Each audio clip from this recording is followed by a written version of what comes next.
Yo, what up? Alright. We have a lot to cover. We have a lot to cover. Wait. Most important thing is... I typed in terrain and nothing showed up. Okay.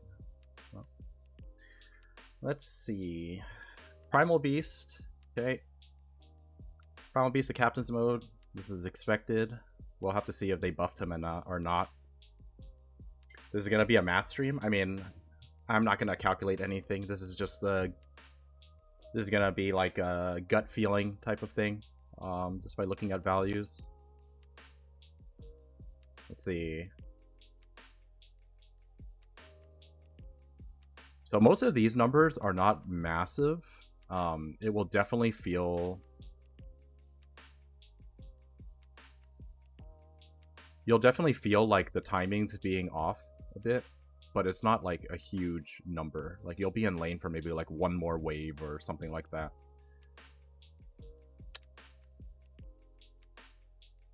It's kind of hard to tell because we don't actually know if like what else changed in the patch. Like if like 80 experience is a pretty big deal if they changed other parts of the game. So we'll see. Like, imagine if all the creeps got, like, you know, lower EXP value or something. Then it's like, you're gonna be in lane for a lot longer. But all the values are pretty close. You can see the gap widening here after level 10. 130, 190, 250. Okay, so this is where it really, really deviates. So mid-game is a lot slower. Mid and the late game actually a lot slower. Like look at how much higher it is. This is like ballparking like 16 to 20% more EXP required per level after level 13 roughly. So this is really interesting. Not sure why they felt like they had to go down this route, but if you get solo kills or whatever, I mean, you are super far ahead. So this is something to keep in mind.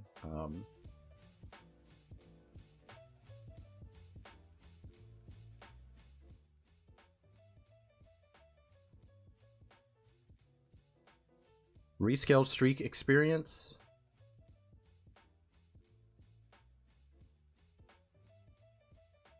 Okay, so comeback mechanics buffed. That's all this means. You don't have to do any of the math or anything. Comeback, yeah, the comeback mechanic is just slightly buffed for the most part, but like people who are beyond godlike, this is a pretty significant number. This is like a little over 10%, right? So small changes to comeback. Added flag bearer, starting at 2 minutes. One of the melee creeps in every creep wave is replaced by a flag bearer. It has 40 magic resist and an inspiration aura that gives 3 health regen to all allies. Killing an enemy flag bearer will grant you and each allied hero 1200 radius bonus gold equal to 100% of melee creeps bounty. Does not grant gold on deny and cannot be denied by hero abilities. Dude, this is so interesting. Okay, so this might be why they made changes to the EXP. This creep might be more value than a range creep, EXP wise. That might be why.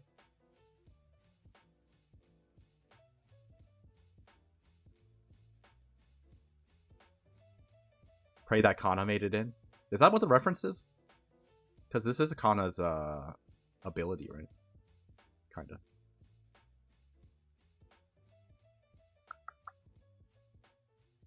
This is interesting. Real question is, can this... So like, if this cannot be denied by hero abilities, that means that like arrow doesn't work and punch hook doesn't work, right? Like this is pretty important to know. Have to go into game and check, but I'm assuming it doesn't work. Because that would be pretty broken.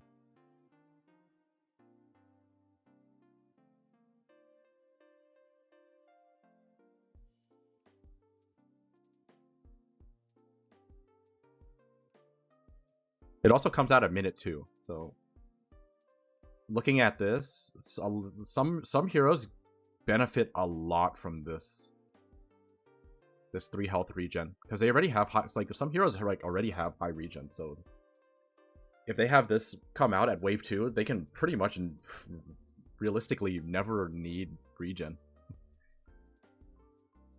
Dire Ramp is now deeper in the jungle, same position as before, but there's less high ground near Roshan.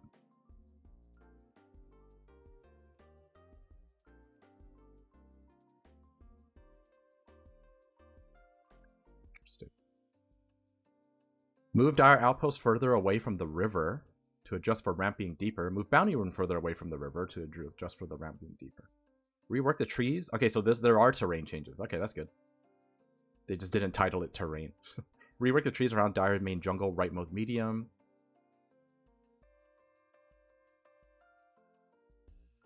Start over, I just got here. No, I'm sorry. I will post this is gonna be something I post on YouTube for the first time. My first YouTube video. Rework the trees around Dire main jungle, right mode camp, outposts. Teleport channel time increased. They increased the time. Dude, it was already a year long. Now it's a year longer. Holy shit. This makes it a lot safer to dive outposts, I guess. So if you take a tier 2 and you fight at outposts, you're a little less scared of having reinforcements come in, because 6 seconds is an eternity. Remove small camps in your mid lane. Oh shit. This is super interesting. Dude, removing small camps from mid lane is kind of a big deal because this is like gonna change up the mid meta, because like the heroes that relied on shoving out waves and then farming small camp are suffering like pretty severely from this. So like I think like Puck gets hurt by this a lot. Like Lina, Storm, Caudle, like all these types of heroes are gonna hurt from this. So this is really interesting. It also means that there's slightly less farm on the map too, so.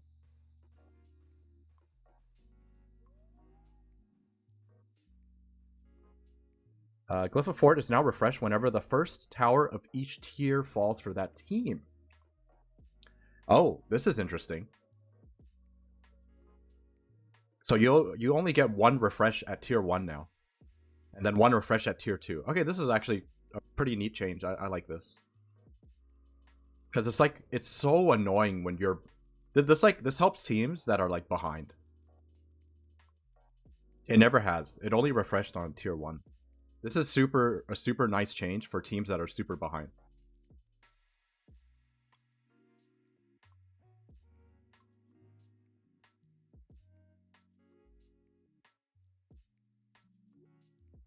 Because like normally when you're behind, you like basically have no towers, right?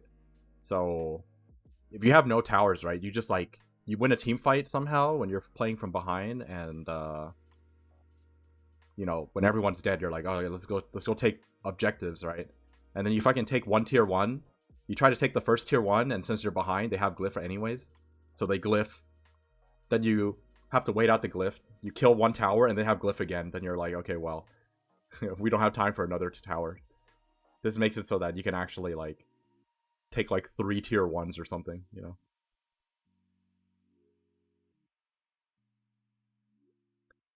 Fountain of Vulnerability now applies on respawn regardless of whether there's an enemy hero nearby or not. Okay, so Fountain farming is heavily nerfed. Very nice. Passive gold per minute decreased by 15%.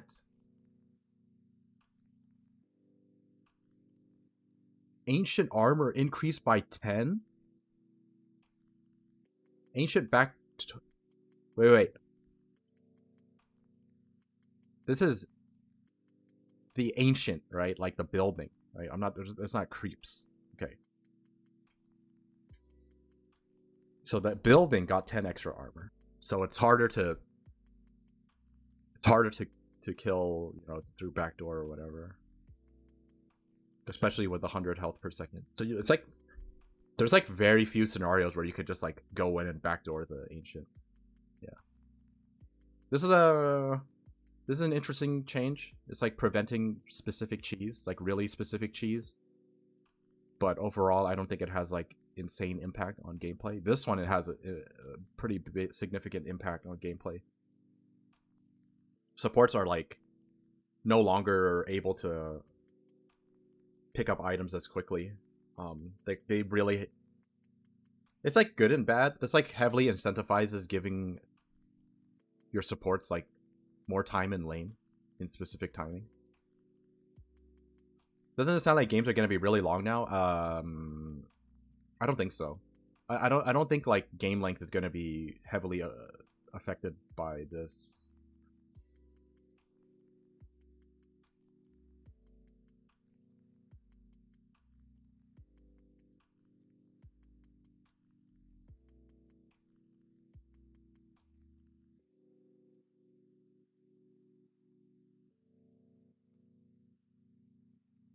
The double barracks fort? What do you mean double barracks fort? There's only one fort.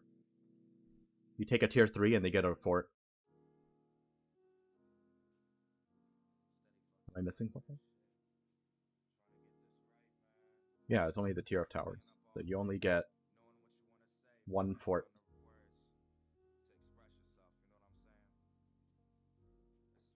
Fort before tier 3 and then fort after. I mean, sure, yeah. You can do that, but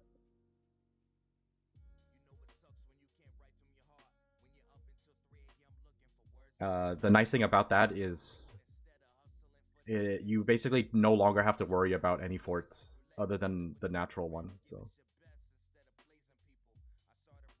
okay, BKB nerfed again. Now has 50 mana cost, so it's long cooldown and it has 50 mana cost. This is actually a pretty significant change. I think in a way, this actually buffs anti-mage and mana drain heroes in general. Like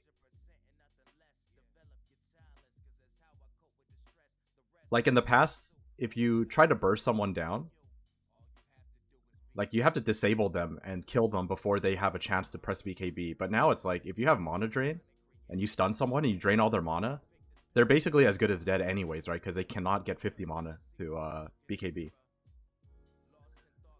So they have to have like a wand ready to BKB, or they're never gonna get it off. So I think this kind of buffs mana drain heroes. Blade Mail buff. Okay, this is kind of cool. Bloodstone buff. This is also kind of cool, but I think it doesn't change that much. I don't think it changes that much because since the stats are still the same, like the heroes that you would normally buy it on are still a very small amount. Like you buy it on Leshrac, I guess. But it's kind of hard to think of another hero that really wants this.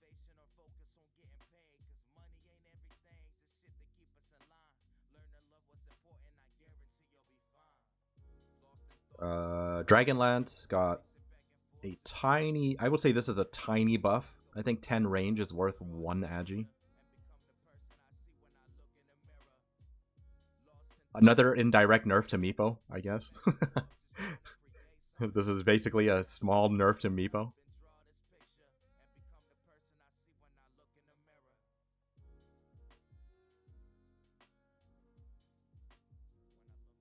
Yule's Scepter of Divinity.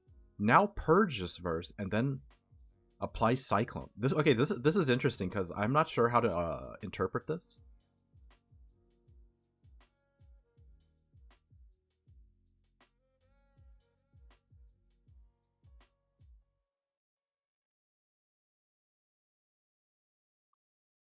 Like, does this mean is this like a nerf to nullifier? Like, does this remove nullifier? Does this remove, let's say,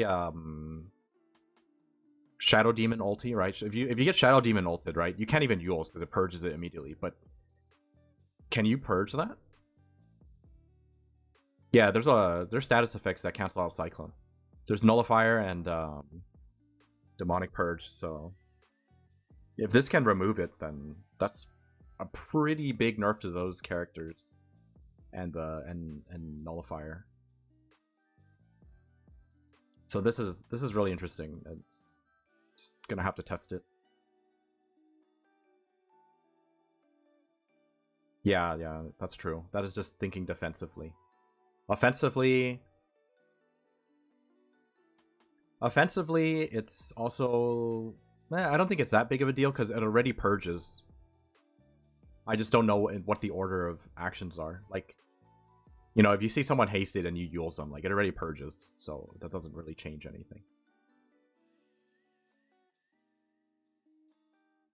So this one is up in the air. This one's hard to interpret because I don't know all of the interactions.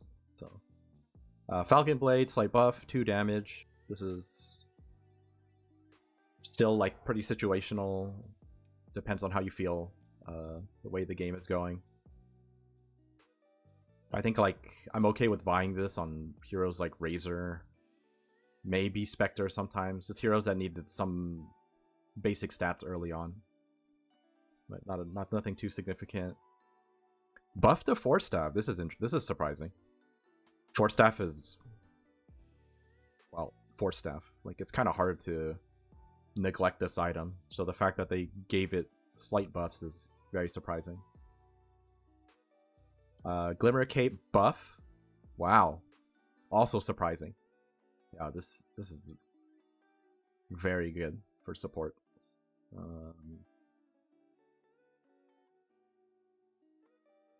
Guardian Greave buff. Recipe cost increased by 50. Total cost decreased.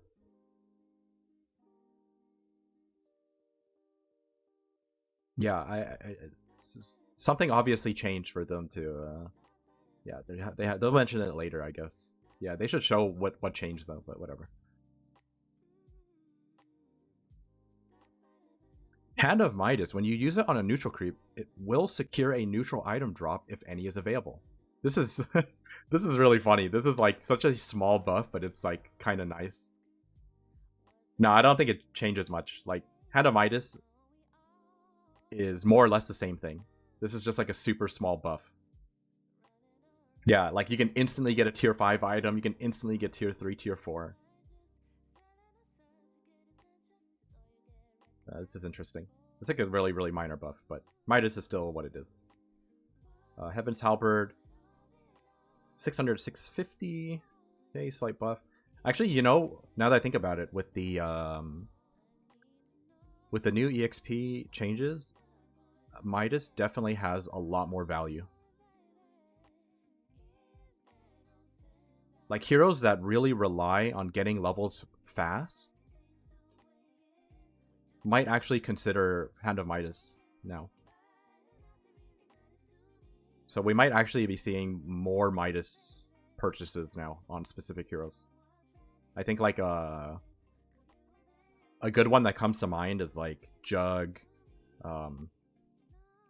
Invoker, like really scales hard.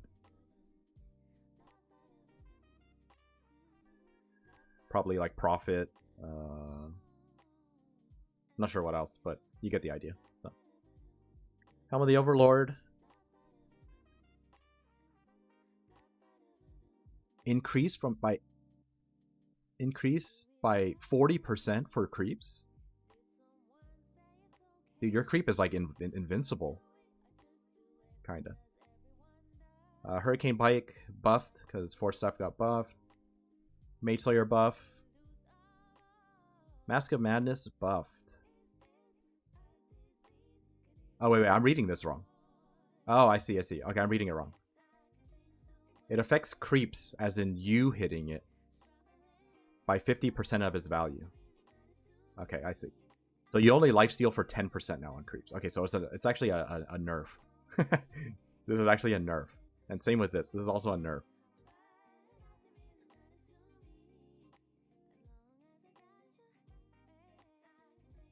I mean, the thing is, you never even full healed after, like, beforehand. Like, this nerf actually hurts heroes that really, like, rely on the lifesteal to farm. Like, I don't know how... I don't know enough about these heroes, but you'll have to play it and see how it feels. Like Morphling, for example. Like, 9% might still be enough, but I don't play the heroes enough to know for sure. Recipe decreased. Cooldown decreased. This is an interesting change. They buffed mech when Chen was reaching, like, his peak in the previous patch. So this is like, if I don't see any changes to Chen, like, Chen is moving up even further in tiers, I think. Nullifier buff, Insight Aura resistance. Okay, so Pipe got sight buffs. I think this is, like, too small of a buff still. So it's going to be extremely situational when you buy Pipe. Radiant slightly buffed. Refresher Orb nerfed. Okay. I think this is a necessary change. Okay, so this is another reason why the BKB change is a pretty big deal. One of the most problematic things about the last meta is that Refresher Orb refreshing BKB is pretty fucking OP.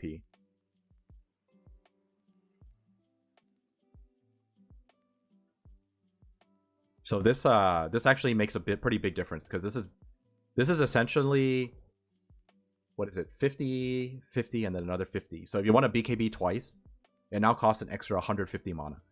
And it might not sound like a lot, but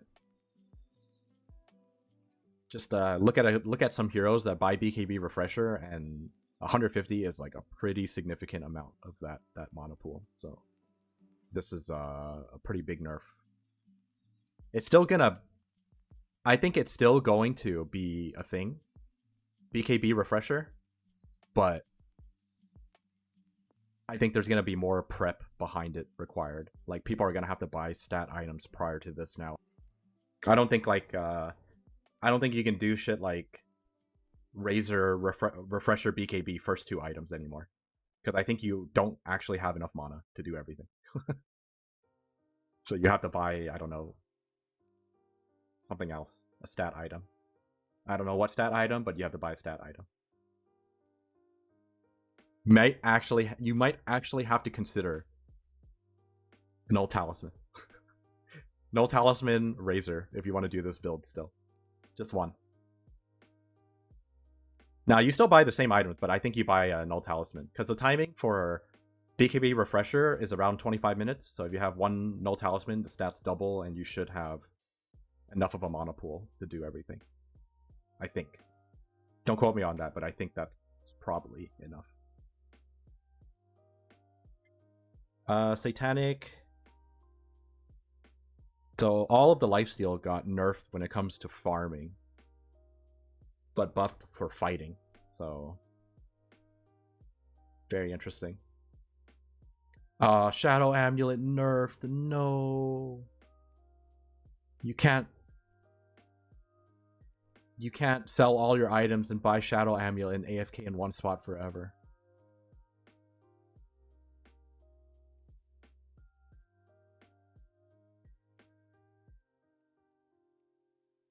Alright, Wind Waker, same thing as the Yules. I don't know the interaction enough. Witchblade, slightly nerfed. Just very, very slightly nerfed. Just got here, can we start over? Oh my god, dude, how many of you guys are going to make that joke? Wraith Pack, same thing. Lifesteal nerf. Okay, whatever. New neutral items. Oh, this is sick. Yo, new neutral items. Alright, let's see it. Seeds of Serenity.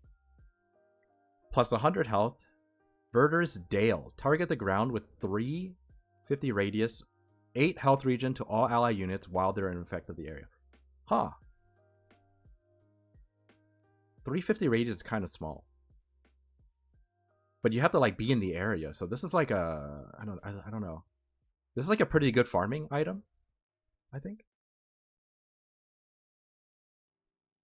Yeah, it's 8 per second. So it heals for like 100 something. 120.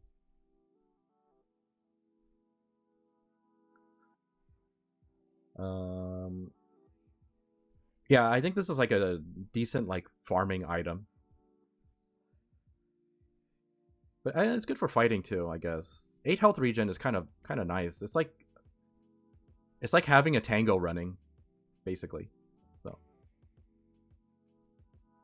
Lance of Pursuit, Hound. 200 mana, Hound. Attacking enemy when they are facing away from the hero gives 15 damage and slows them. Oh, this is so good. Dude, this is sick.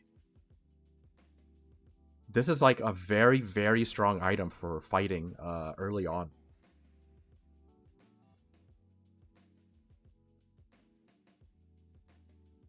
If it stacks with Orb of Venom, like this neutral item changes things a lot for melee supports or melee carries early on.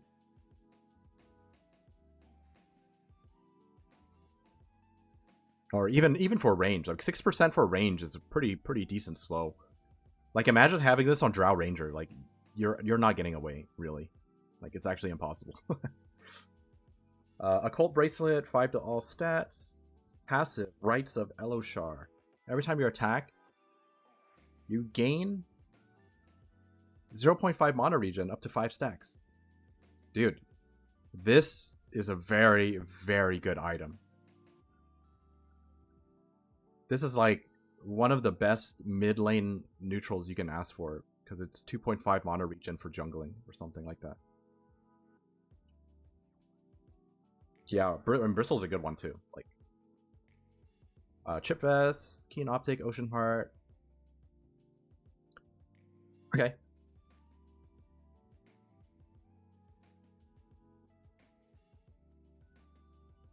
Yeah, Timber, super good.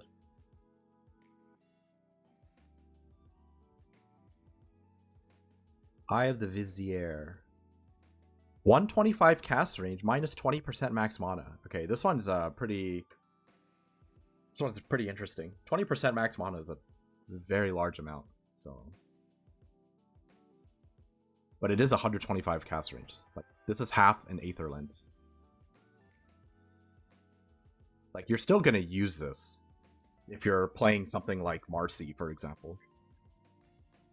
But the thing is, 20% max mana is pretty much counteract by having Arcane Boots. Like, you're gonna be able to cast everything if you have Arcane Boots. So, this is still a very high value item for heroes that need cast range. New drop item strats for Mana Boots. I don't know how the math checks out. I'm not sure if that matters. Because it's minus 20% max, right? It probably still works. But I think since it's percentage, I think it's not as significant as normal item dropping methods. But that's NA math speaking, so.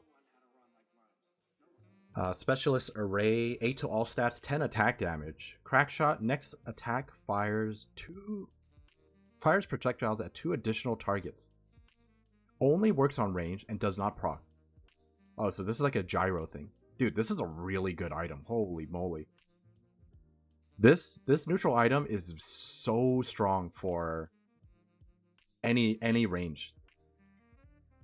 Any range core. It doesn't even have to be like a physical carry type of thing.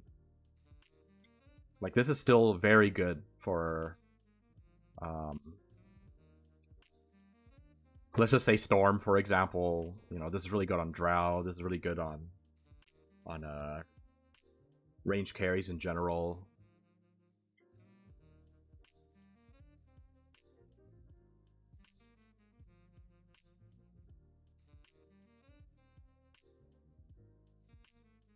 This is a really good item.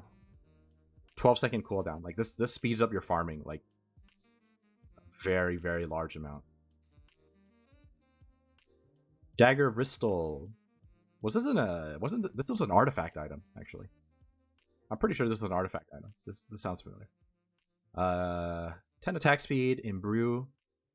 Consumes 100 health to temporarily gain 40 attack damage. Okay, this is a really cool item. I like this a lot. This is a super cool item.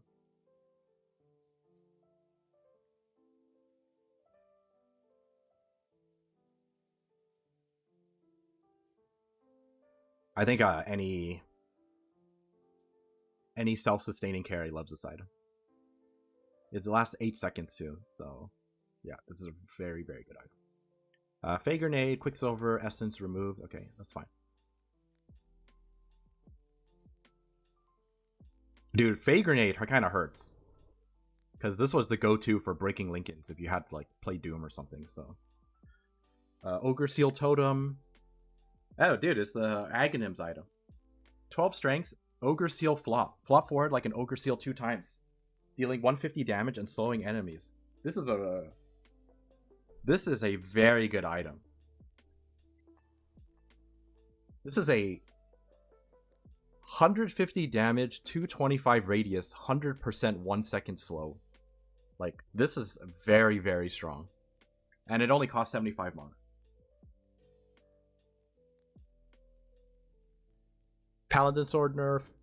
Spider Legs gone. Leveler gone. Havoc Hammer gone. Oh, whoa. Havoc Hammer returned. Oh, Havoc Hammer's back. Yo, I love Havoc Hammer, man. This item is so sick. It feels so good to just fucking walk up to a creep wave and just bonk everything. Ex Machina nerfed. Okay, so this is very necessary. So this goes back to the refresher BKB BS. So this is a very, very good nerf. Mirror Shield was too good as well, so this is good. Okay. Strength Blink with Havoc? Yeah, man. That is the shit. These are very good. I like the neutral item changes a lot. I think this was necessary. Alright. The important stuff. The super important stuff. Dude, we're only up to here.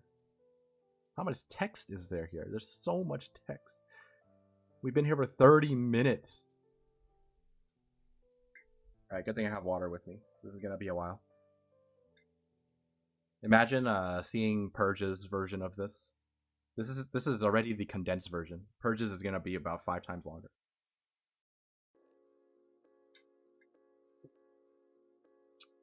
Yeah. Alright. Abaddon, slight buff. Abaddon, slight buff, and slight nerf. This is still a very big radius. I did not know it was 1600. Holy moly. Okay, so Abaddon basically didn't really get changed much. Thank you, friends. Thank you, friends, for being here with me. Moral support. Alchemist. Giving an Ag Scepter to an ally now grants Alchemist bonus damage and spell amp, even if Alch doesn't have one yet. Okay, this is a very big buff. In my opinion, it's a pretty big buff.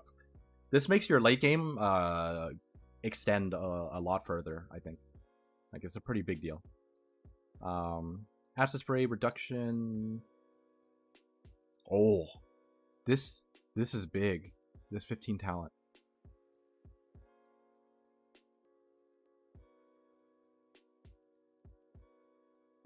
What does Ags on Alch do now then? Exactly the same thing.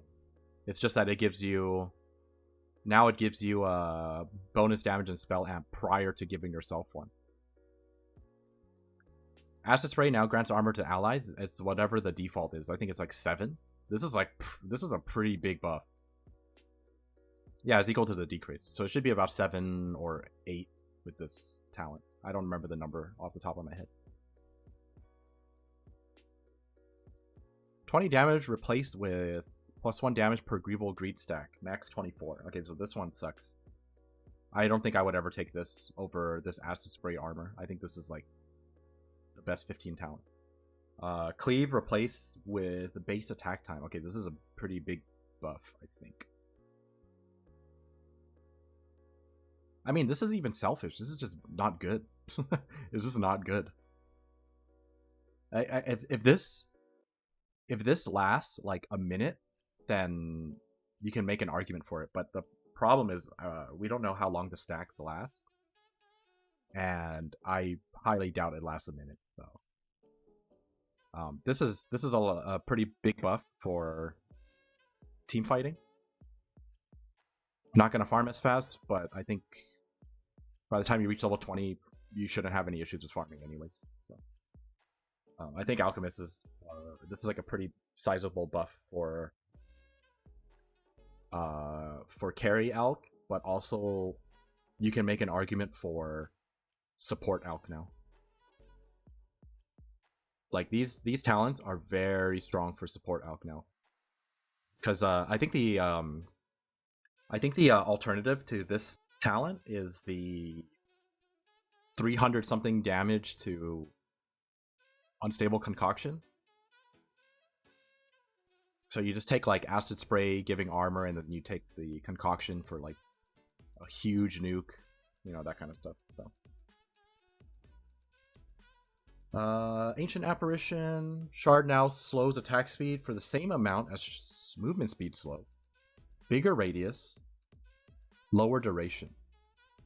So Ice Vortex is this is a pretty big buff. Like, this is actually no joke now.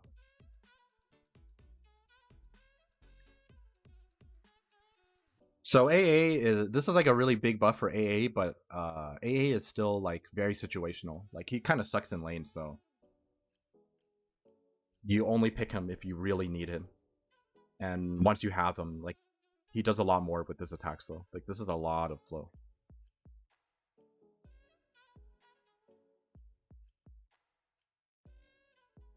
Lose lane, win game. Yeah, that's a AA for you. Alright, Anti-Mage. Is he going to still be garbage? This is very, very important.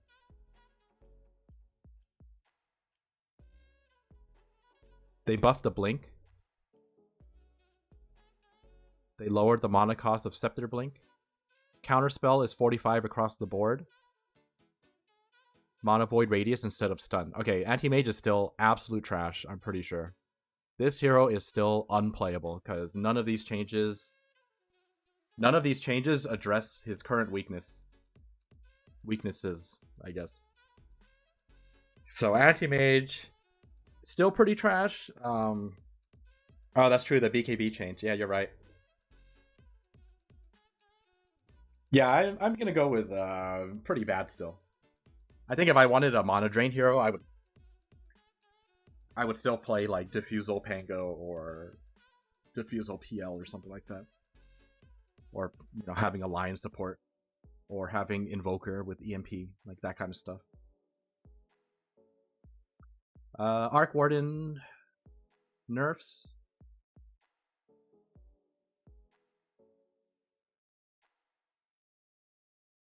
Huh, this is an interesting change. They nerfed the slow, but I guess I would consider this a buff. I think overall I would consider this a buff, personally. Yeah, constant slow is very annoying. Axe got nerfed, buffed.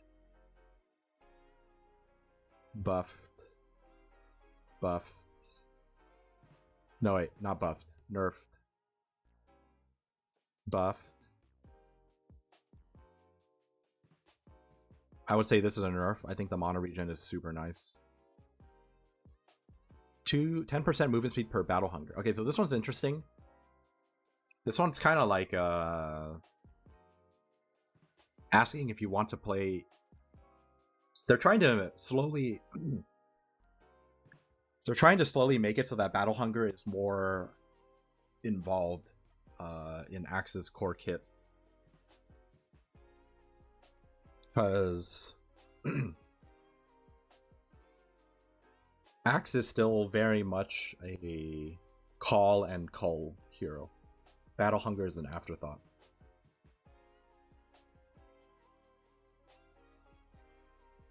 I don't think it's underrated. It's just the way it is. Like, Axe's biggest strength is that he has a BKB piercing disable.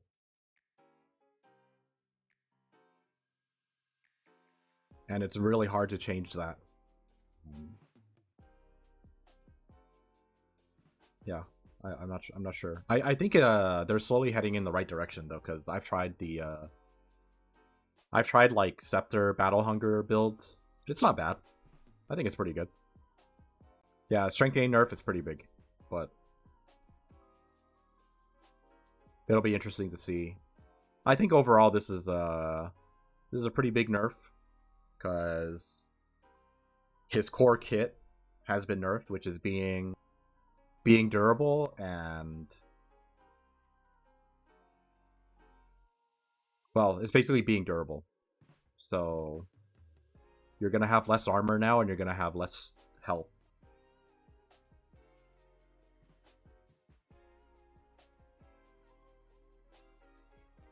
Yeah, it's pretty. I don't know. I think Axe is more or less the same, in my opinion, with this. I don't think this is like that big of a change. Like, you're still gonna go in and die or kill everyone. Like, that's Axe for you. You're just gonna be weaving in and out of fights, calling people, calling whenever you can. This is a nice change. 25 is like pretty nice. Bane talents are the only things that change. Magic resistance is now 20% enfeeble cast range reduction. This is, I don't know how to interpret this. I don't know how strong this is. 20% cast range reduction is pretty big. 5 armor replaced with Nightmare damage heals Bane. This includes damage dealt by Bane on nightmared enemies. Okay, well, I'm pretty sure you just take this. This does not seem very good. Like, you're gonna have like no damage at level 10. You're not really nightmaring people to hit them for healing. Like, this is kind of a worthless talent in my opinion. But this is pretty big. Yeah, this hurts like blinks. This hurts, just spell casting in general. If I remember correctly too, this affects like the length of things. So, for example, if you cast it on an Earthshaker, I think the fissure is like tiny. I think that's how it works. Yeah, Puck Orb goes nowhere. Yeah. Okay, this is like a pretty good. This is pretty good for countering spellcasters. Affects the length, not the girth. Yes, correct. Bad Rider. Wait, what is this?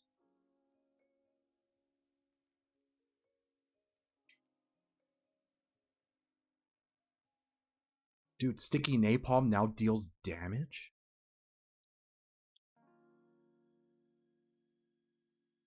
Shard applies Sticky Napalm with every second attack now, no longer 50%. Dude, this is super interesting. Dude, Bad Rider seems pretty freaking strong.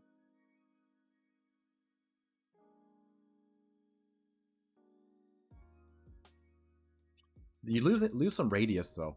I think actually okay, so this is the weird thing, right? Like this is really strong, but this also is kind of weird for jungling. Cuz if it deals damage, right? Now it's going to be like now it's like really annoying to at least I think it is. Pretty annoying to like stack napalms on ancients, for example, if you're trying to farm and clearing it.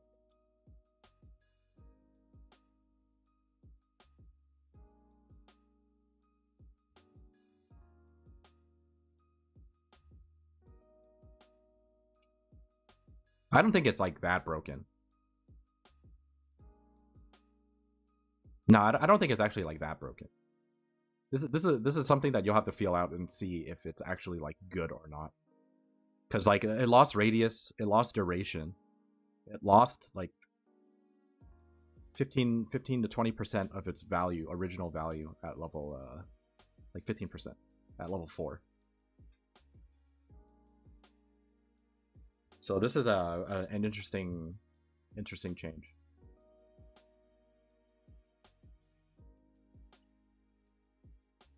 I mean, this will pop off when you get Octarine Core.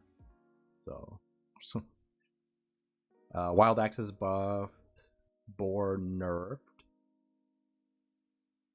Shard now allows to put this ability on autocast. Doing so makes all Hawks instantly and automatically cast Dive Bomb on the first viable target in range, regardless of whether Hawk is still flying or stationary.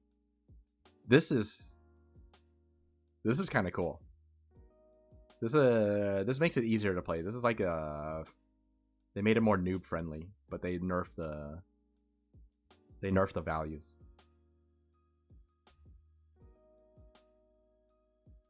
This is like a buff and a nerf, depending on your skill level.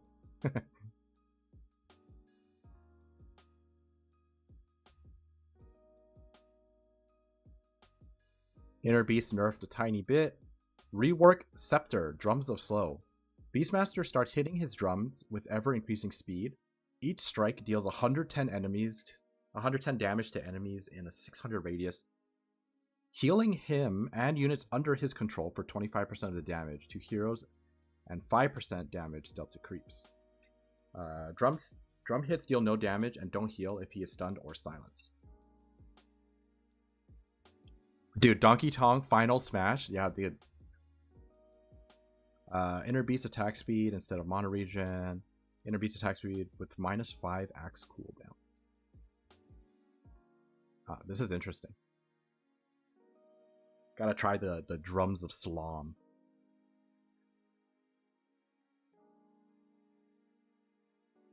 How long has he had drums? I don't know, actually. There's a taunt that has him playing drums. So since then, I guess. Bloodseeker nerfed Shard by a tiny bit. Thirst got nerfed. Okay. Blood Mist buffed. Okay, this is finally usable. This is like one of the worst ags I've ever seen in the game. And this is now playable. I still don't think you buy it as your core kit, but if the game goes long enough, you can at least use it.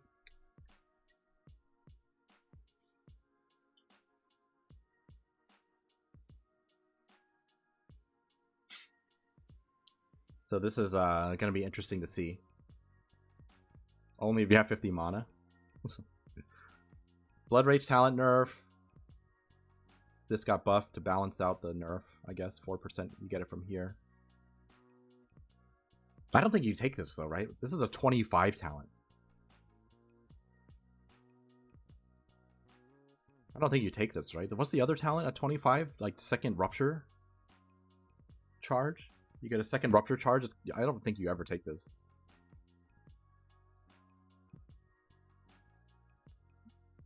Bounty Hunter buffs. Let's go.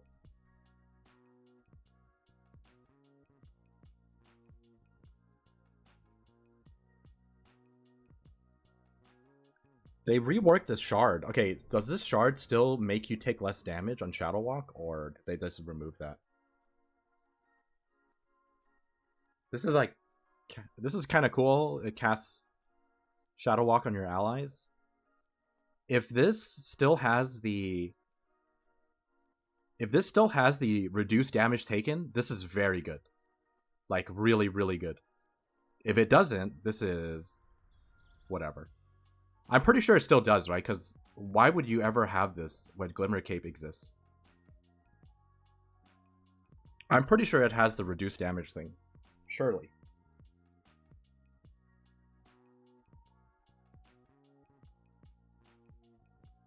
Well, I guess it's unfair to compare it to Glimmer Cape.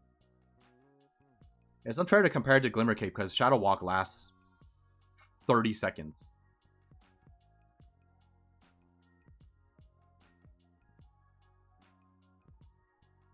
This talent is so good. Yeah, this is a good talent. I forgot what the alternative is. I think it's like health or something. So we're not gonna have to go in and look at this because bounty hunter. I think even without the damage reduction, this is actually still decent because this is like having vendetta at all times, almost.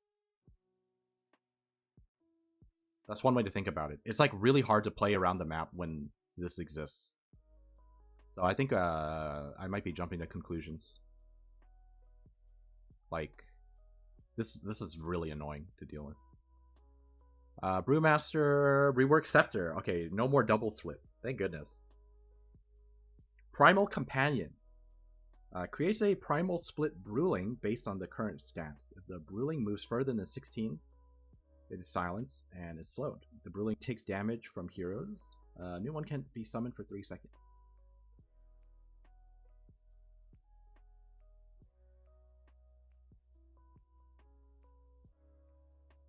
So this is basically like having a companion at all times. This is like pretty interesting because it's almost like having double split. Like you can always just have a Storm Panda out to just Cyclone without ever needing to split.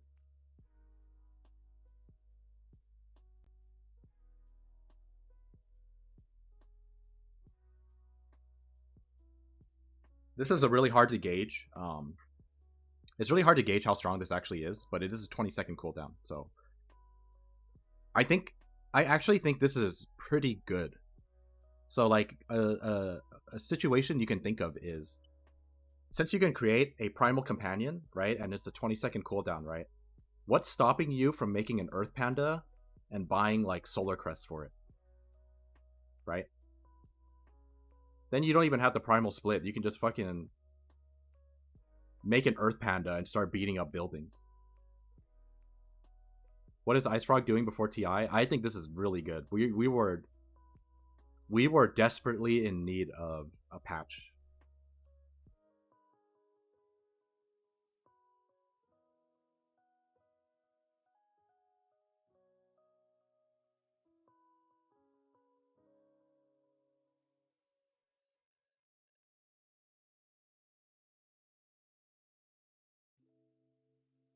Sorry, just seeing if I had a message. Primal Split. Brewlings now don't refresh their abilities if resummoned. Abilities will be on cooldown to retired. Okay, so this is like a nerf to a refresher kind of. What's the C down Brewling ability? They're not very long, but it prevents you from doing things like it just prevents you from doing things like cycloning right before your split runs out, and then you refresh. And then you primal split, you can't cyclone immediately again after, right? You have to wait. So this is like that's like the main nerf to the Brewmaster split. Brewling health nerf talent. One brewed up multiplier for Drunken Brawler. I'm not gonna lie, I don't play enough Brewmaster to even like remember most of the Drunken Brawler values, so I'm not too sure how to make sense of this. This is the most interesting thing to me, though. Like, I want to see how effective it is to buy a Solar Crest, summoning an Earth Panda, buying AC, whatever, and just beating up towers with it. This seems like a big meme, for sure.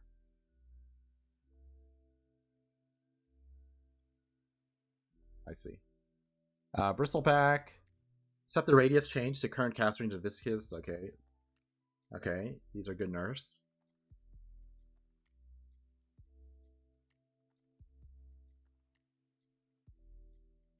Okay. I think Bristleback is still very good. These are some decent nerfs, but I think Bristleback is still a very high tier carry looking at this.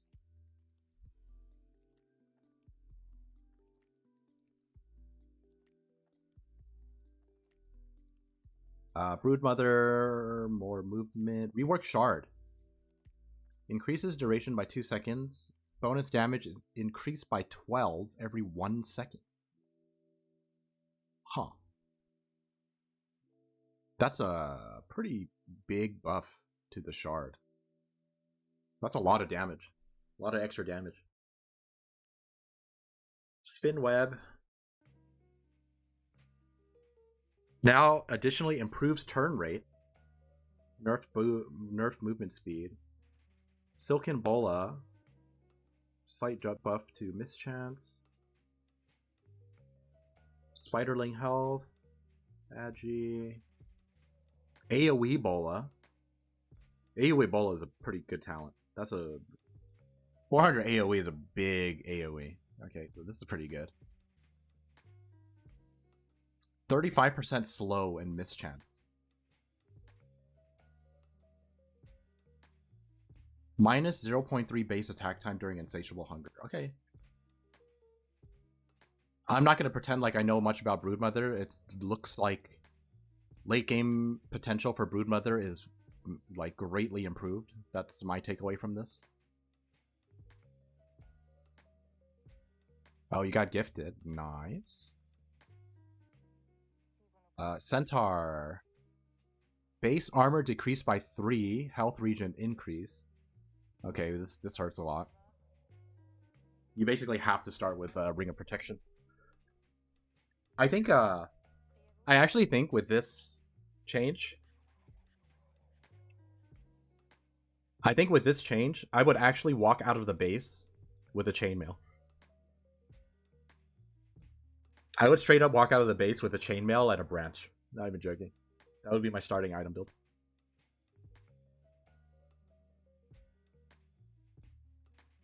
Yeah, it is 4. So, no, it is not 0.4. It is 4. You lost 3 armor.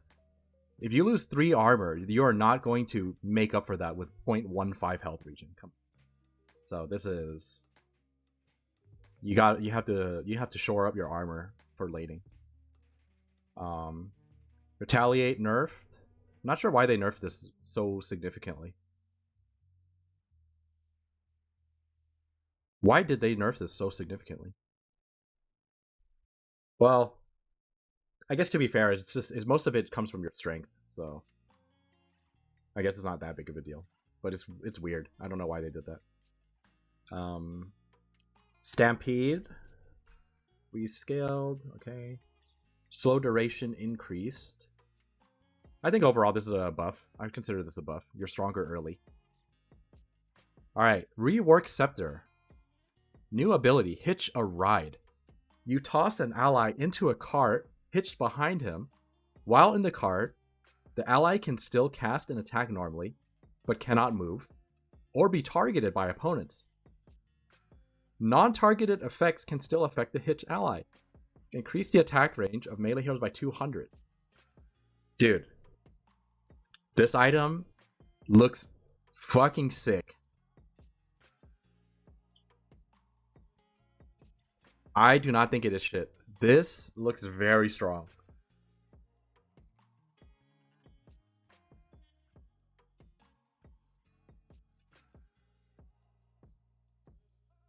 I mean, you can do this with a lot of things, right? There's a lot of heroes that yeah, you're untargetable. Think about that for a second. You're untargetable. So like imagine if you were playing like Crystal Maiden, for example. Dude, you can just throw in Crystal Maiden, just run her around with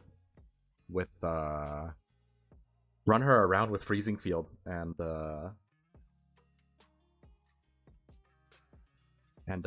have her cast spells while she's Freezing Field. If you buy Shard, for example. You could buy Shard and be moving at like giga speeds Freezing Fielding. Can you grab Phoenix, cast Egg, and roll that shit around? I don't know. That sounds like it works. That would also be very funny. I think this skill has a lot of potential. It doesn't interrupt channeling, even better.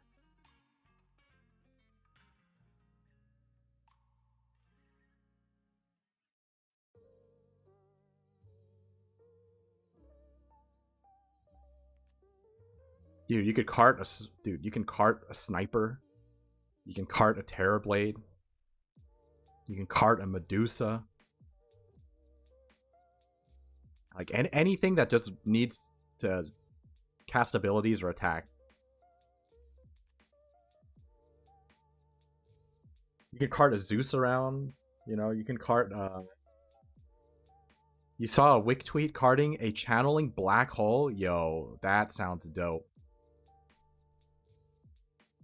1.2k range sniper? No, it's only for melee heroes. You get 200.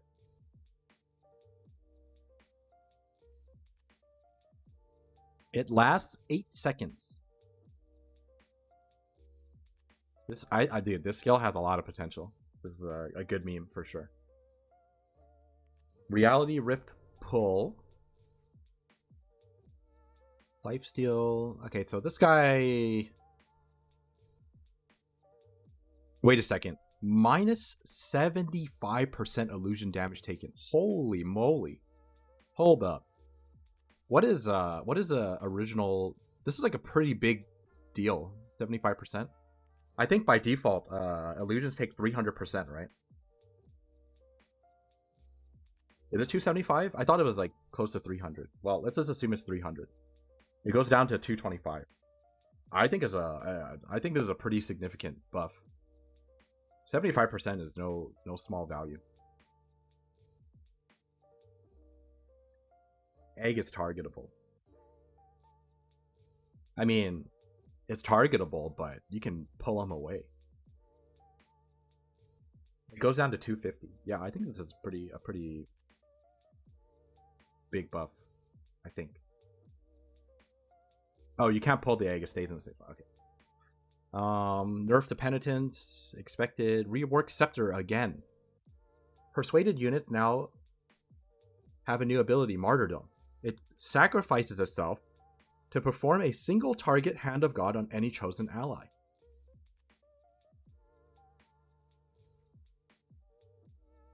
Huh. Global cast range.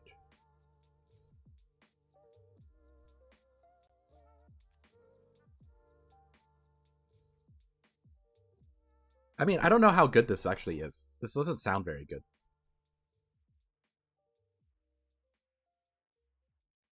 The reason why it doesn't sound very good is because, number one, you have to buy a scepter, right? And is... Like, you have to think, like, is this actually worth buying... Oh, okay, I see this level 25 talent. Okay, so... Yeah, I don't think this is like that big of a deal because you would only want to buy this if you manage to hit 25. For whatever reason, your Chen is level 25. So if your Chen is 25 and you have 3 extra units and Hand of God applies a strong dispel, then you want to buy it. That's a huge change. I mean, you don't even need to stock them. You just have like 7 creeps. Yeah, you just have like 7 creeps and just do whatever you want. Because the thing is, Hand of God is still your ultimate. You don't even have to sacrifice a creep. Your ultimate is still going to get strong dispel. So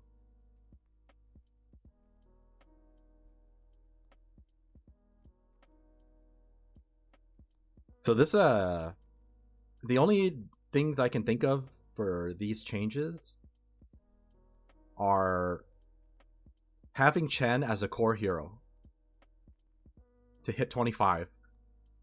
That would be super interesting if people started playing core Chen. But for the most part, not much has really changed with Chen. Because like this is such a late game situation.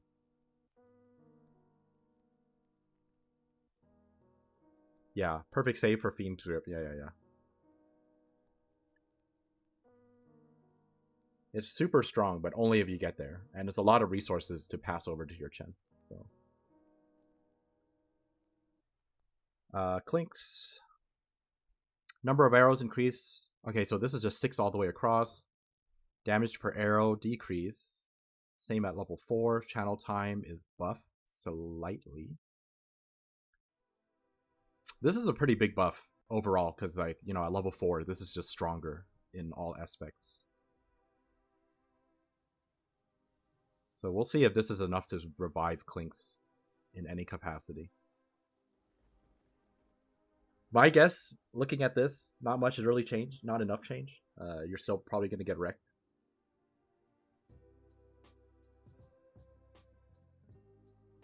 Overclocking no longer refreshes. Okay. When overclocking is active, all of Clockwork's abilities are supercharged. Battery Assault damages and stuns all enemies within its radius. Okay, this sounds fucking amazing. This is actually amazing. Power Cogs increases attack speed at 250 while you're inside. Rocket Flare has decreased to 3 seconds and shoots 2 additional flares to either side of target area.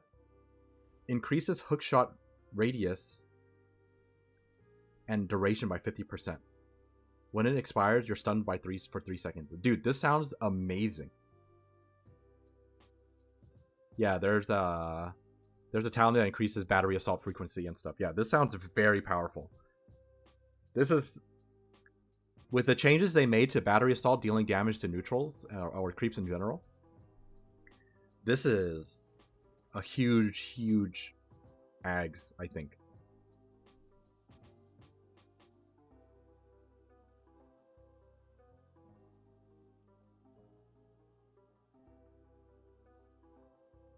Like, if you have Orchid, Ags, BKB, you are slapping people. Like, you are really slapping people.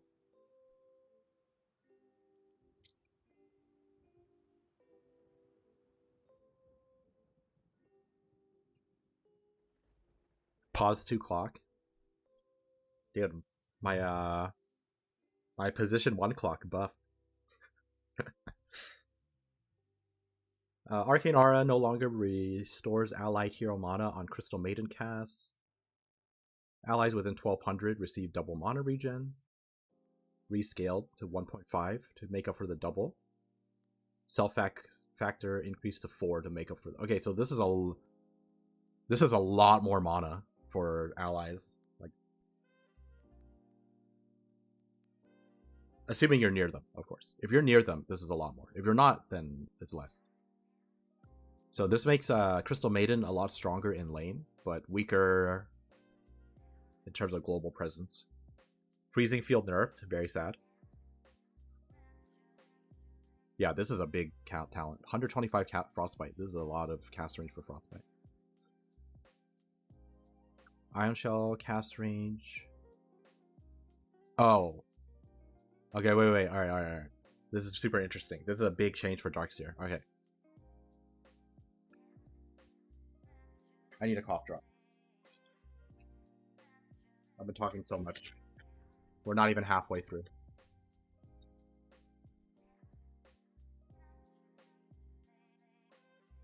Rework Shard. Surge units leave behind a 150 trail that slows enemies around it by 50%.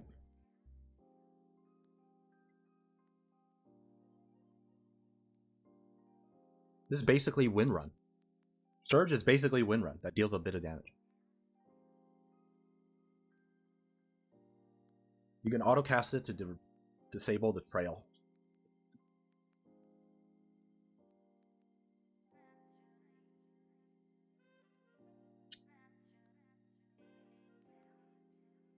Why would you disable your trail? When you want to hide your presence.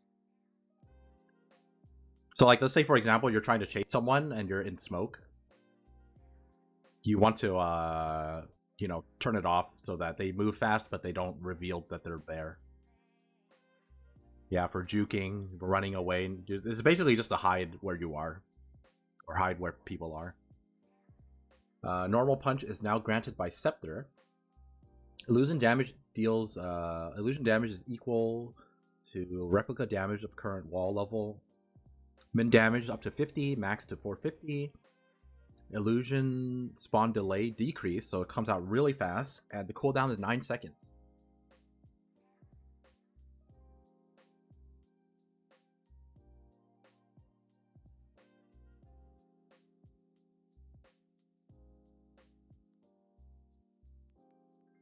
So they moved all of the old Scepter Ion Shell things to the talents.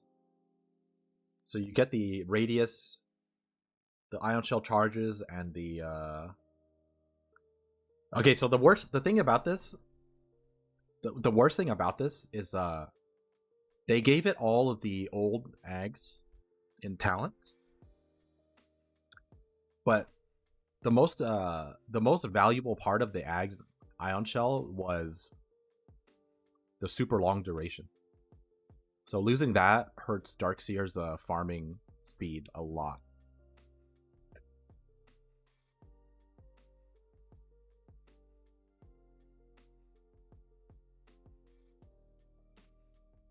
But you're way stronger in fights with the scepter. Like this is like a very, very big anti-carry ability. Because the illusion comes out really fast, so...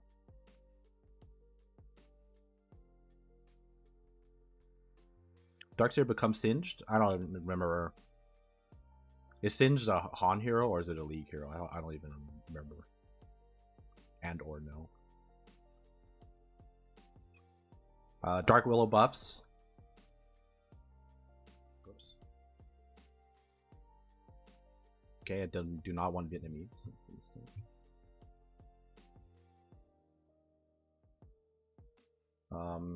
Spawn delay decrease. So this comes out faster.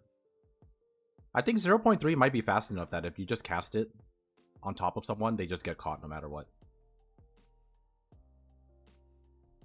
Maybe not exactly the case, but it's way easier to catch people immediately.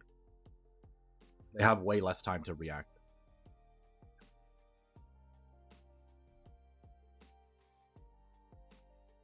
Bedlam pierces spell immunity. Okay, this is kind of interesting too. I think Dark Willow is probably in a... I think Dark Willow is probably in a decent spot. If you're a Willow player, like you can make this... You can, like this hero is like pretty decent. The problem with Dark Willow is that she has no like way to... No way to clear waves. But she really needs items and levels. So like... You want to play her as a 4, but she can't farm other than use her ulti. Well, the ulti is like short enough cooldown. I don't know. I think this hero is pretty good. Not crazy, but not bad. He's like in the middle. Dawnbreaker nerfed.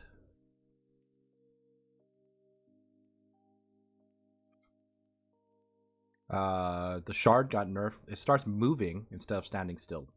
Still has free movement. Okay, so you have to move forward, basically. I mean, this is a pretty big nerf. This makes this nerf is pretty significant because it means that it's much harder to not even much harder, but it's basically impossible to...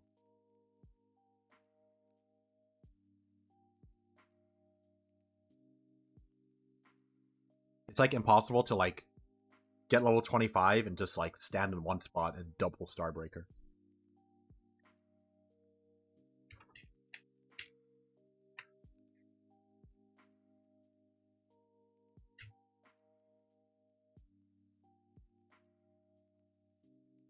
Okay, so I found out Shadow Walk no longer has the damage reduction.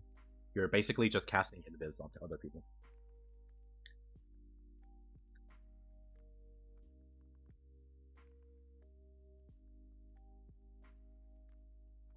Oh, this is cool. Scepter allows you to move the target area with 200 speed. Oh, this is pretty good, actually.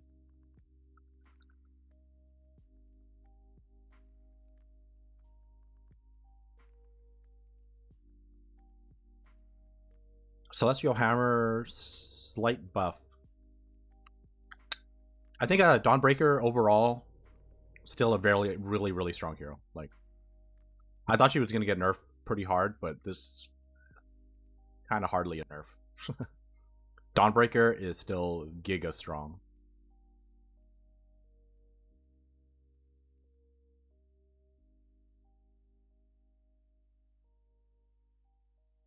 Slight dazzle nerf here. Slight nerf here. This is such a weird talent. Huh. Okay, dazzle is like pretty much like untouched. I don't think there's much. Oh, actually, that's not true. I didn't see this. Like the lower ends of these, the lower end of Shadow Wave is pretty bad. This is a pretty big nerf, actually.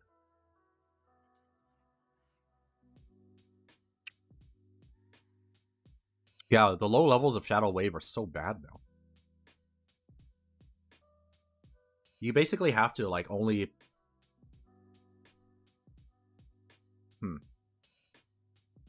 Yeah, I think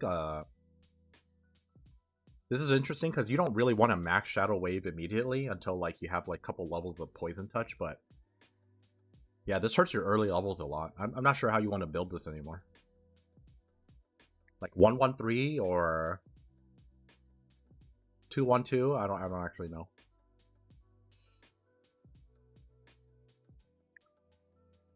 DP.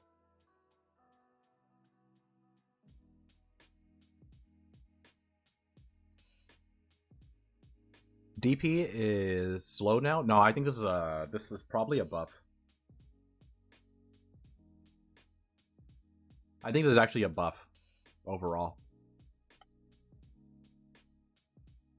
Spirit Siphon, this is like a buff and a nerf, depends on the matchup.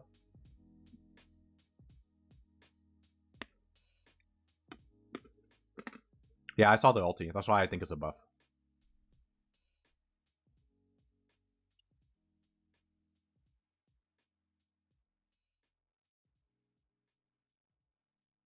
I think this change makes it so that it's way harder to play her as an offlaner now. But it's not that big of a deal for a mid lane DP. It's like a buff to mid lane DP and a nerf to offlane DP. That's how I see this. Because these percentages will basically overtake the 40 movement speed loss. Yeah, exactly. So it's a nerf to early, but this is also a big. I wouldn't say big, but this is a pretty sizable increase in agi. This is probably like an extra armor at whatever breakpoint it is. So you're like a little more tanky, a little tankier. So this change is really interesting because this is like this is still a lot of damage. So since it doesn't scale off max health percentage anymore, maybe going Sanj and Kaya makes a lot more sense for Death Prophet now. This might actually make you do like even more damage to low health heroes. Because it's 110. It's 110 damage at level 15. Like that's a big number, you know? Like that is not a small number.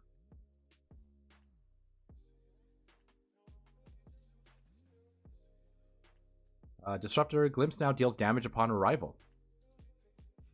Based on the distance of the start and end point. Minimum is 50 at 0, and max is 150, 200, 250. Oh, this is a cool buff. And then 250 Glimpse max damage. This is a pretty cool buff. This might actually make Disruptor more viable, because the problem with Disruptor is that Disruptor is a good hero when it comes to team fighting, but your laning is kind of doo-doo because you don't really offer much. Thunderstrike is strong, but it's not strong enough. So the fact that this does 150 damage at level 1, let's just say on average it does 100. Like, you can actually kill shit in lane. So this is something to consider. Like I don't know how big of a difference it is, but you have more options, I suppose. Doom got a fuck ton of agi. Okay. Devour is no longer dispelled on death. Okay, so if you die with Devour, you are still gaining killing shit.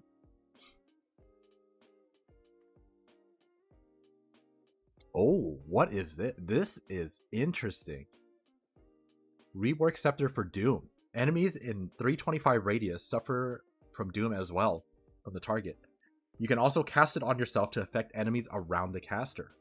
Dude, this is Dude, this is pretty freaking strong.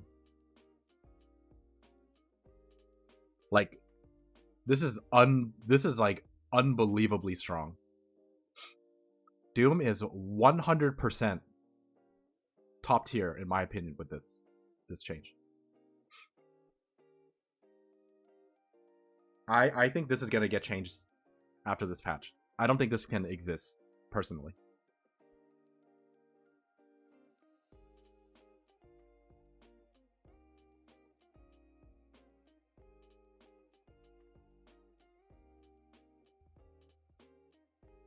Maybe not that extreme. I don't know. This is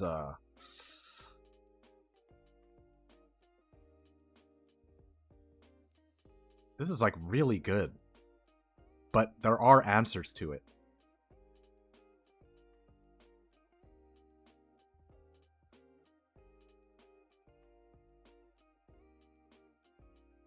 Yeah, so the biggest strength about this is that it pierces Lincolns. The biggest weakness to Doom is when enemies buy Lincolns, right? And if you can cast it on yourself and just get on top of someone, you no longer have to deal with that. But it does mean that they can get out of it. So, yeah, I don't know. Oh shit, I got raided by Fumi. I hope you guys got great advice. I'm sure you guys did. Why did we raid here? Thank you, thank you. What do you mean? This is the best place to be. Thank you very much for the raid. I appreciate it. Fumi told you to be bald. You have hair loss? Unfortunate. Welcome everyone. I'm a washed up Dota player, and we are going through the new Dota patch right now. It's been an hour and a half, and we are almost at the halfway mark. Fumi told us it's okay to play on Wi-Fi if you're close to the router. Questionable. Playing on Wi-Fi ever. This new Doom thing is really, really interesting. I think this makes him a top tier, even more so than before. This is like super top tier.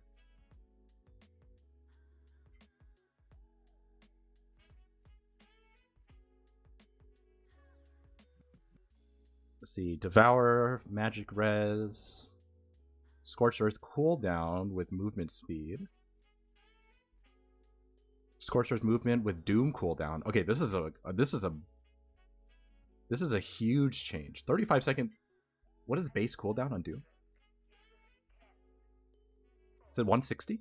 I don't remember what base cooldown is.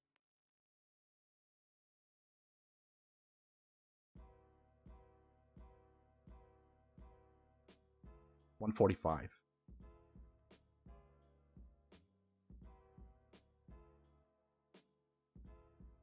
So it goes down to 110. Okay.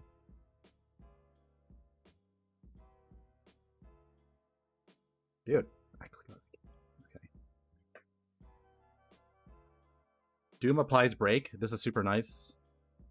Yeah, I think late game Doom is pretty insane. Like, imagine if you had Refresher and you just put Doom on 2 people. Like, then the enemy has to space themselves away from 2 units, or if you were to Doom yourself and then go in and Doom someone else, like that is so annoying to deal with. Wait a minute, you're in Beast Coast? I am. And you'll be surprised at how often I forget myself that I'm in Beast Coast. Does that mean I knew Apology Man? Yeah, sort of. We didn't interact that much, but he was in Beast Coast for a while.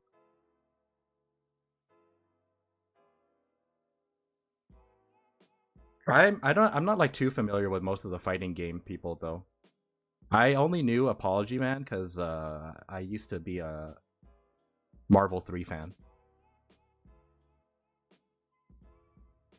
And Apology Man ran one of the more unique comps. Are you silenced if you doom yourself? No, I don't think so. I think it's like you're basically applying a doom aura to yourself. Breathe fire, reduce. This is like a slight buff.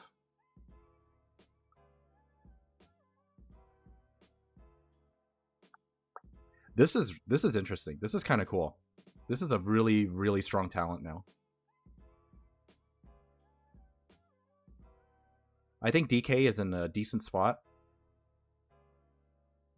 Pretty situational, but like still viable. And this is a this is a pretty crazy talent.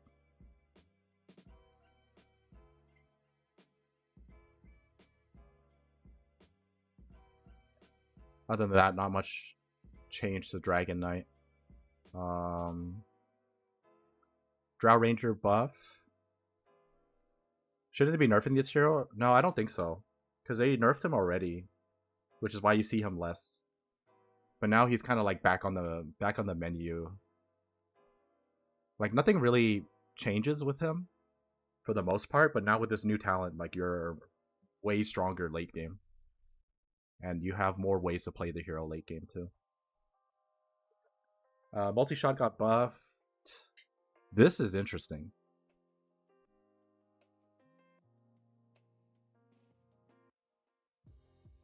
Gust revealing invis units is also very cool. For the most part, Drow, this is like not much of a change to Drow. I don't think this is like strong enough to like to have it be considered as like a self-defense mechanism.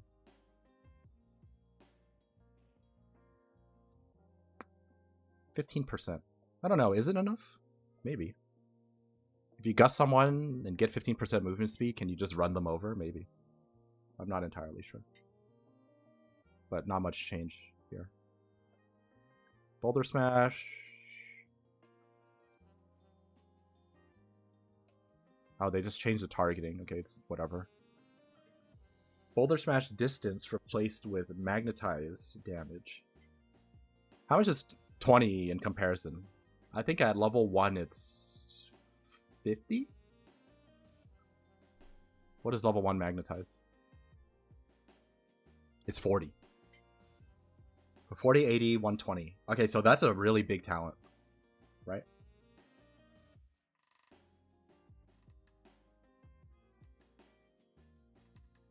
If it's at 40 at level 1, you get it at 15, which means it would be at 80. This is a 25 damage, 25% damage increase at level 15 for magnetize. It's pretty good.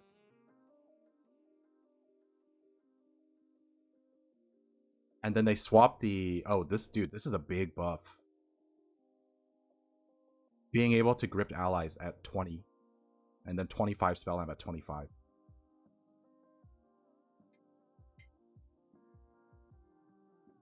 I think core Earth Spirit might be pretty legit. Like mid or off lane, this like has a lot of potential.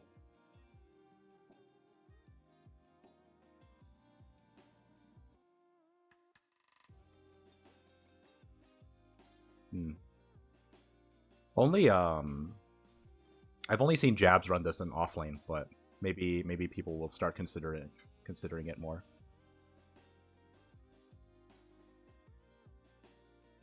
Earthshaker.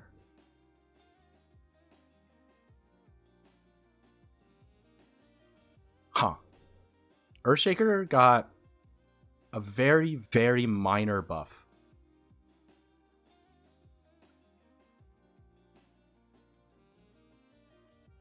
It's like a very, very minor one.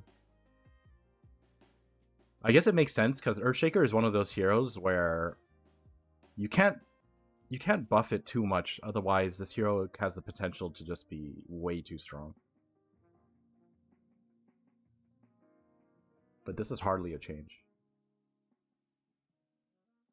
ET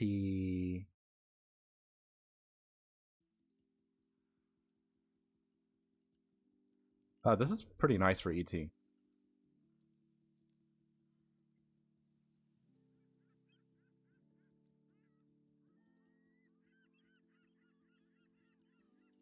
is like a pretty significant buff to support ET.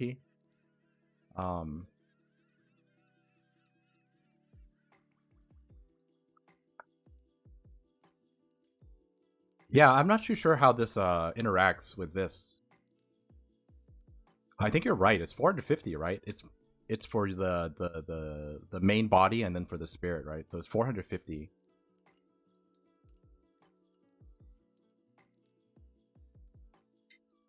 I mean, it's like it's strong, but it's a level 15 talent. That's what you have to think about. So like, if you play this as core ET, nothing really changes, right? Until you're 15. And then if you're 15 and you buy Kai Assange, it might be enough damage to like one shot a wave. But is that really important? I don't really think so. And then if you're playing support, you're mostly stomping off of your spirit. Yeah, I think the links are allowed. I think this is like a buff to support Elder Titan. This radius thing is really nice too. Alright, let's see this.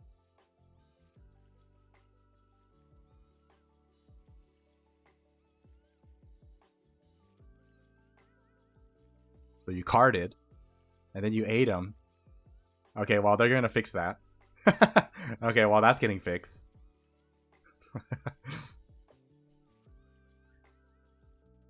Yeah, I think this is like mostly a ET support buff, which is pretty good. I think ET is underutilized. These aren't like crazy changes, so I think it's still like situational, but yeah. I think ET is gonna be picked every now and then, for sure. Ember Spirit, more agi, less movement, more regen, better turn rate. Flame Guard buffed.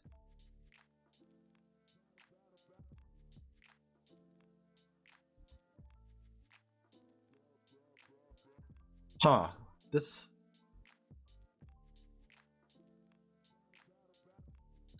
This change to Ember Spirit kind of hurts. They gave him a lot of buffs, but this change like really hurts. I don't know about this one. This like makes it so that the you have less options with Ags. It's still good, but you have less options.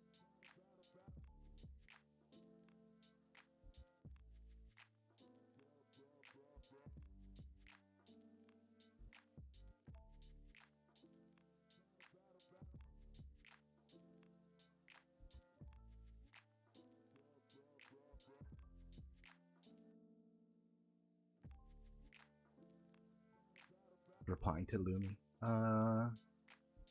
Yeah, I think an Ember player will notice this change very quickly. Enchantress, slight nerf to Nature's Attendants. New shard. Okay, this is good because her shard is so bad. Like, it's not bad, but it's like it's so lazy.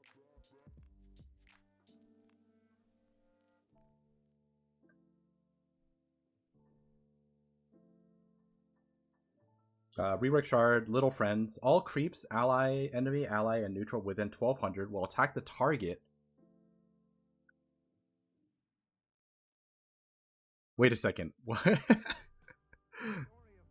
Dude, this shard is freaking crazy.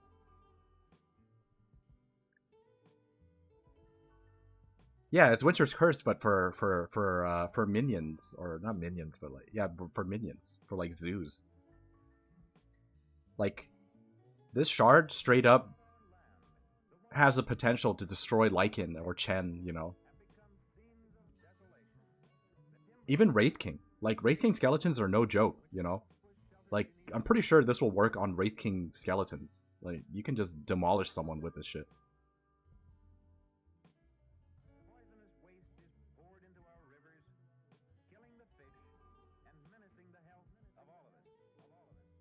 Yeah, this is a good shard.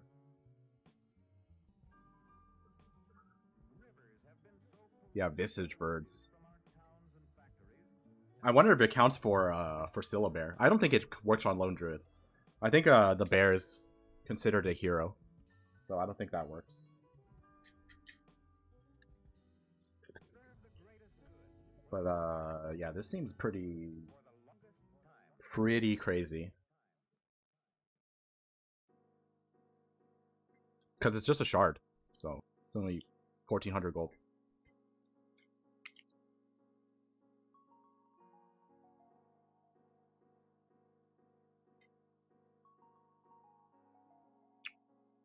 This is a super nice talent. Slight buff to Ags. But Ags is still kind of whatever, so. Okay, Enigma. There's a lot of changes here. Rework Shard. So you no longer have the suction. Malefice stun duration increased by 0.35, and at every tick on an enemy, it creates an Eidolon that cannot get split, but gets a refreshed duration after a set amount of attacks. Very interesting shard.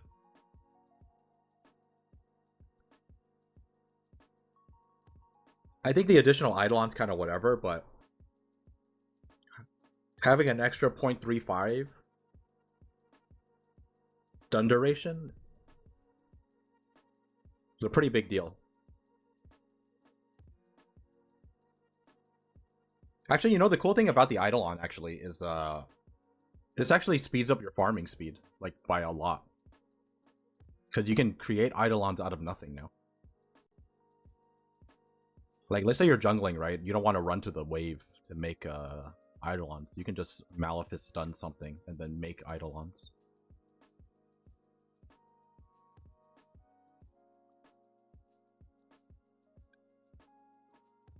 Oh, this scepter is pretty big. Because it combined the old... They nerfed the old scepter and combined it with the old shard. So that's pretty good.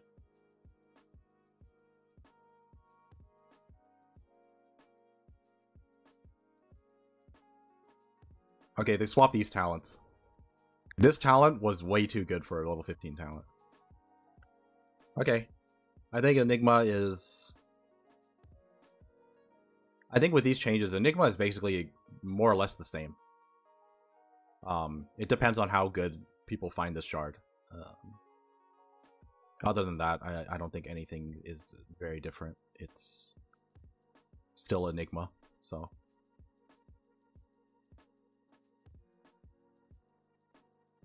I think it's actually like a slight nerf, because Enigma is weaker in mid game now because you lost this talent. So I think overall Enigma is weaker early. I want to say slightly better late game, like super late game, like past 40 minutes or something.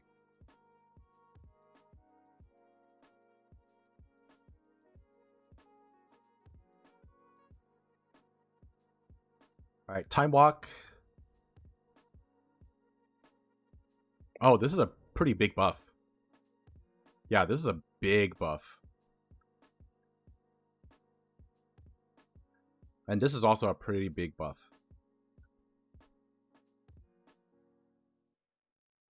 This one is not as significant, but this is like a really significant buff, I think. Slight buff. Slight buff. Soulbind spell damage. Interesting. Grimstroke's more or less the same. I don't think there's much of a difference here. Rocket Barrage buffed.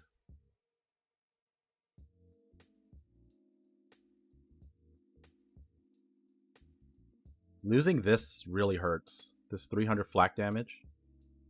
Or not damage, flak cannon range. So you basically get 30 movement speed here and then 40 flak damage here.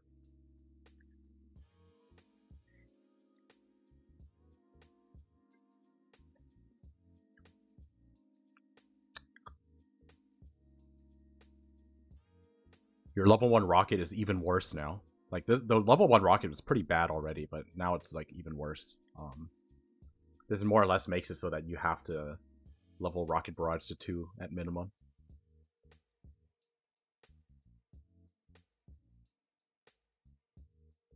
I think for the most part, Gyro is, I think this is like I would consider this a slight nerf, because Gyro had a bit of flexibility with the builds in the past. I mean, this is like a small upgrade to the magic damage Gyro, I suppose. Because it did get 2 extra damage on Rocket Barrage. But carry Gyro, this is a slight nerf, I think.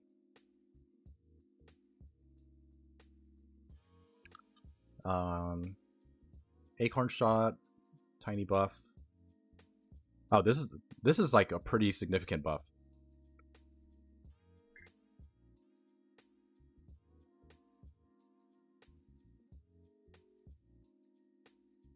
Hunter's Boomerang is now a shard. It deals less damage and it's less spell amp. Dude, this is a huge shard. My god. This is like the most value shard I've ever seen. Decoy is now granted by Scepter. When you cast it, you turn invisible, increase your movement speed, create a decoy of her that starts charging up Sharpshooter, aiming at the nearest visible enemy. Damn. If it's not destroyed, it's Sharpshooters. So you can double Sharpshooter someone. What the... I don't know how good this actually is, but this sounds kind of cool. Very curious to see someone use it. I don't think I'm good enough at Hoodwink to say how good it actually is, but it sounds fun.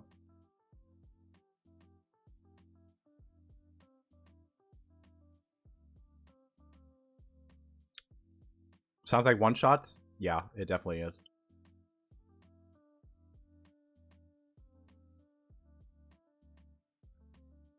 The question is, how long does it charge? Does it go off when it reaches max damage, or does it just go off at full charge? 5 seconds or something? It's like pretty long, right?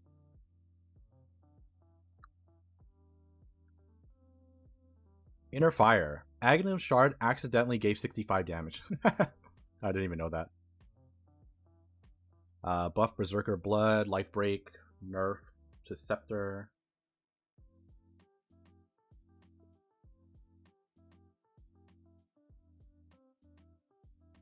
Huskar. Still very annoying. Invoker buffs, it looks like. More damage on Deafening Blast, very cool. Ghostwall cooldown decrease, duration decrease.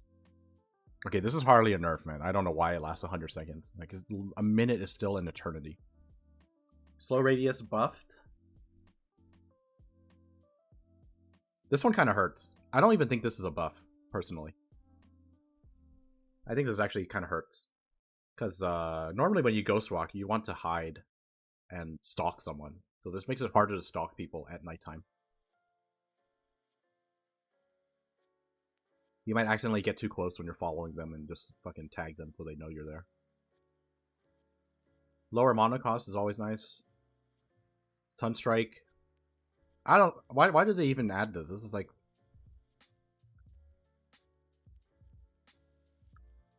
This is so minuscule.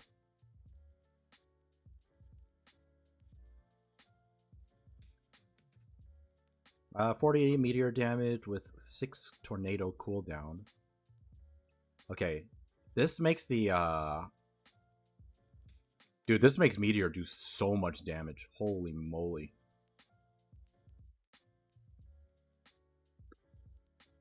%20 EMP mana burn.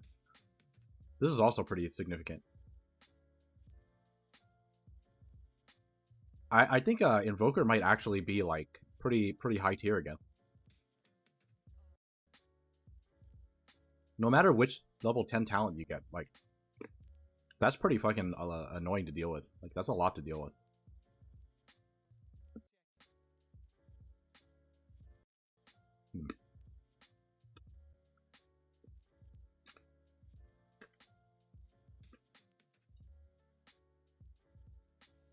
See, IO nerf, hardly a buff, slight nerf,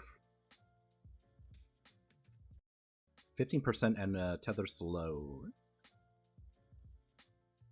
think this is whatever, and this is slight buff, hero damage. I think this is just a nerf altogether for IO.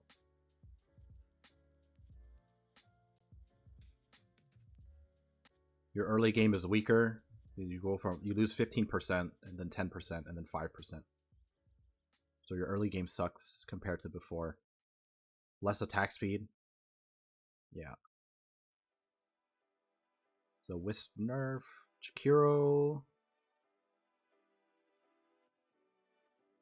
Now stays on the ground for longer. Okay, this is a pretty big buff for Ice Path.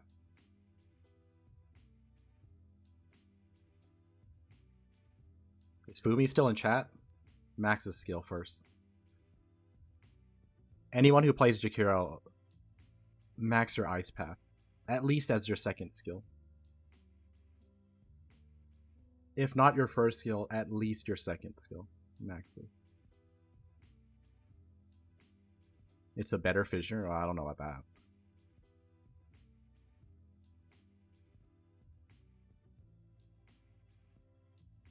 Can I max stun you after 3 seconds? I don't think that's how it works. I think if you tag it, like let's say there's a second left on it. If you walk into it with 1 second left, the max you can get stunned for is 1 second. I believe that's how it works. Jug, movement speed nerf, shard, decrease. Oh. +2 hits to healing ward to kill. Replaced with 475 health. Okay. Jug got nerfed pretty hard. This is a very big nerf to... Oh, okay. Very big is kind of stretching it. This is like a pretty sizable nerf to Jug. Because in total, he lost 30 movement speed with the shard bonus. So you're not spinning at 500 plus movement speed anymore. It's like 450 now or something. And this talent is obviously I think it's worse than 475 health, but it's also worse than the 1 second extra Omni Slash duration, I think. So I think this talent is pretty bad.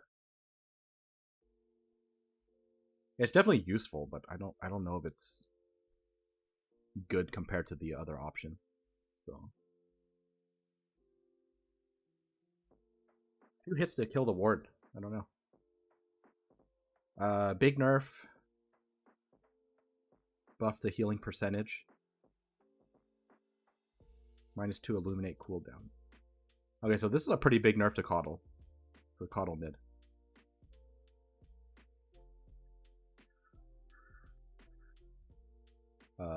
Kunkka damage increase for Torrent. Okay, this is a pretty big buff to Torrent. 40% slow at level 1. This is a very strong slow. 0.4 second knockup duration. Replaced with marks a spot. 30 damage replaced with Tidebringer applies a 60% slow for 1 second. Huh. This hurts a lot. 30 damage was such a big deal for Kunkka. Because you could farm Ancients and stuff so easily. Now you get 45 damage at 15 instead. Or you get 30% stun duration. This is pretty cool. This makes the spell casting Kunkka a lot more viable. With Ags and Shard and BKB Sheep, that kind of stuff. It's pretty interesting. 30% is not a small number.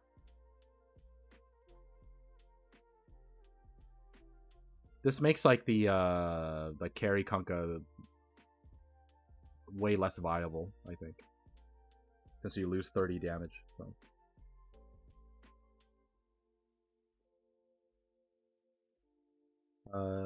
Legion Commander, shard bonus armor per creep. Bonus armor. Oh, they buffed the cast range because they're probably replacing it. Yeah, they're replacing this. So they buffed the cast range, they removed this talent for extra bonus damage. They removed the 25 one for Courage Lifesteal. Proc chance. I think Elsie is still pretty bad. Not much to say about it. I just think Elsie is still pretty bad looking at these numbers and changes. Lesh, base damage +2. Mana per second costs now starts ticking after 1 second instead of upon casting. Activation mana still applies.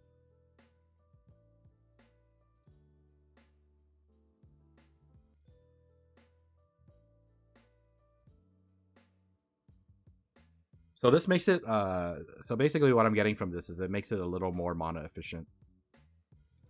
It makes it a little more mana efficient until a certain point, because they increase the cost by 5 mana.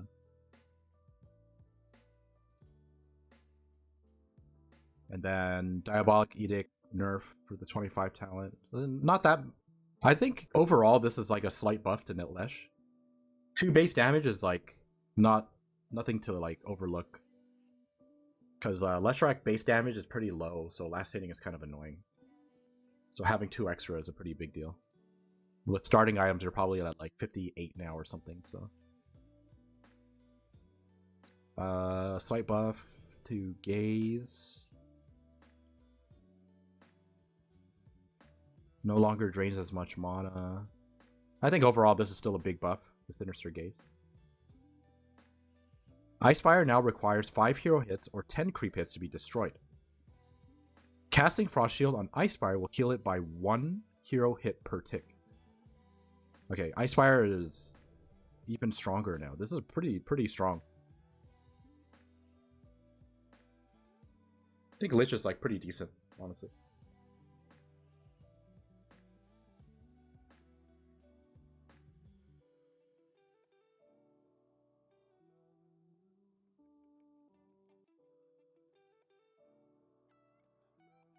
Life Stealer. Oh shit. What is this? 20 extra attack speed.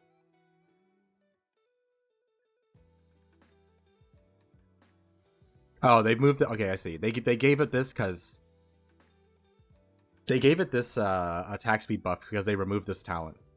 Because this talent was basically so good that no one ever took the other one. So I think in a way this is actually still a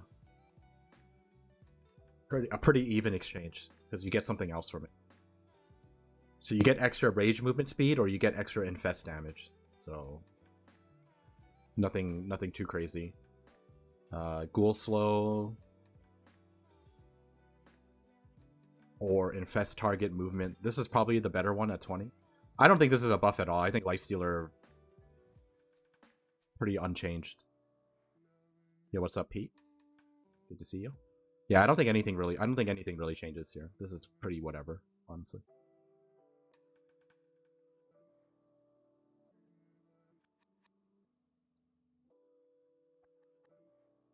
Losing this talent actually hurts his later stages of the game, I think.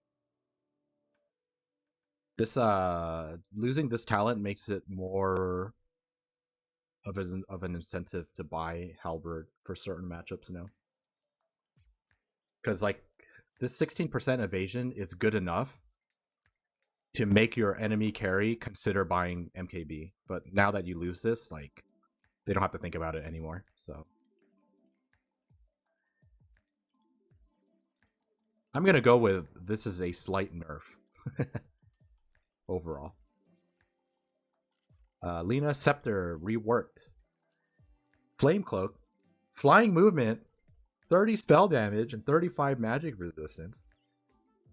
25-second cooldown. Wait, how can you just say this and then not tell me how long it lasts? What is wrong with these guys?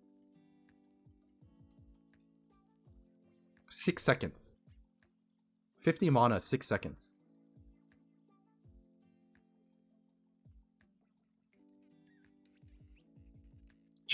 They didn't even update. They didn't even update the fucking ability animation. They're showing the old piercing BKB Laguna. A 6-second flight. 30% spell damage. I mean, this is like they're trying to make Lina more they're trying to make Lina more of a well-rounded hero instead of just right-clicking with yeah, they added this talent into a talent now, pure damage and spell immunity piercing. So yeah, they're trying to make Lina more than just a right-clicking caster, because that's basically what she's been for a while now. So with this talent change and the scepter, like, her magic damage potential is like so much higher. It like incentivizes you to buy things like BKB, Sanjin Kaya kind of build, and just spell cast, Octarine, you know, that kind of stuff. Very cool. Improved turn rate. Earth Spike damage at 10. Oh, this is nice. Movement slow. Minus drain target's allies. Hex cooldown. Mana drain deals damage equal to 150% of mana stolen. Oh. How much does this deal? 120. So 180. 180 damage per second. 45% movement slow if you take the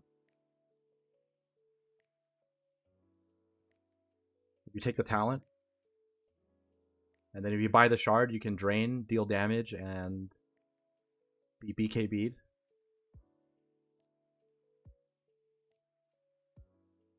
This sounds like a meme for sure. This sounds like a meme for sure.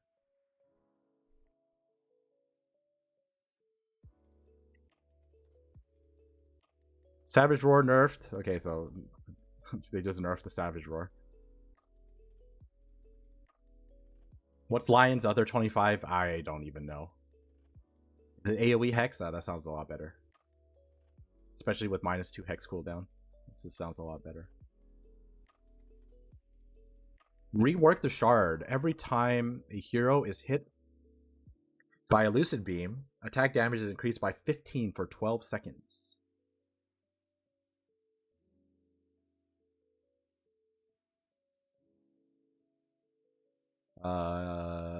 Global radius at nighttime. Nerf damage. Lucid Beam cooldown decreased from 3 to 2. Moonglaves fired on Lucent Beam. 2 Moonglaves fired on Lucent Beam.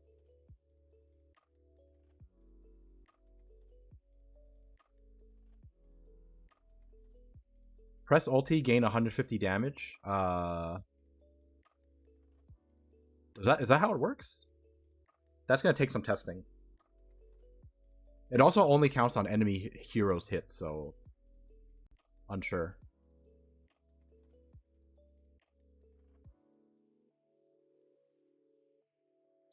I feel like it doesn't work on ulti. That's my guess. For if I was to balance it. Because even if you were to hit like 4 times. If you were to hit 4 times, that's already 60 damage. 60 damage for 1400 gold is pretty crazy. 1500 damage for 1400 doesn't sound as good. Well, the thing is, it's 15 for 12 seconds, right? And you can theoretically beam. I forgot what the cooldown is. I'm pretty sure it's like what is it, like 6 seconds or something? Yeah, 6 seconds. So if you take the talent, it becomes 4 seconds. So realistically, let's just say you're on 2 stacks. It's basically 30 damage for... It's basically 30 damage for 1400 gold. That's how I would average it out. So it's nothing... It's not bad, but you would never buy this early anymore until you get this. So when you get this talent, level 20 talent, then you buy this, and then it's pretty good. Until then, I wouldn't even consider it. And even then, you might not consider it. So this makes the Luna Shard build a lot more boring, I think. Not as fun. Lycan nerf movement speed. Wolves nerf. Triple stacks now. How is global when cast at nighttime?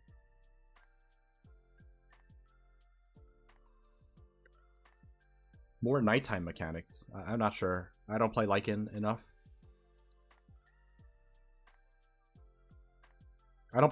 So I don't actually know. But, yeah. Howl is like minus armor, attack damage reduction. So global Howl is pretty insane for setting up.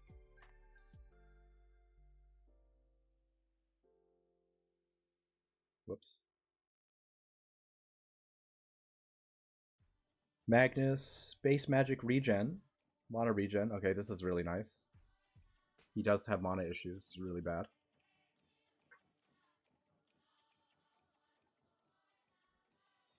Horn toss, slow duration buff.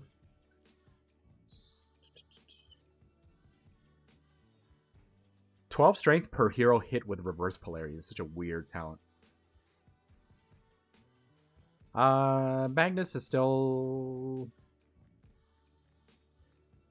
Yeah, I don't think Magnus is very good still.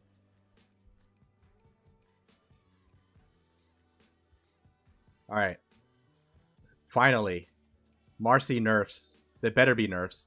Dispose does not stun. Okay, good. It slows instead, and the distance is lower. Okay, good. Rebound now stuns enemies in the final area.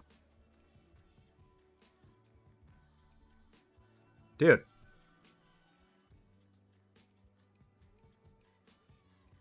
It's a 2.1 stun on rebound.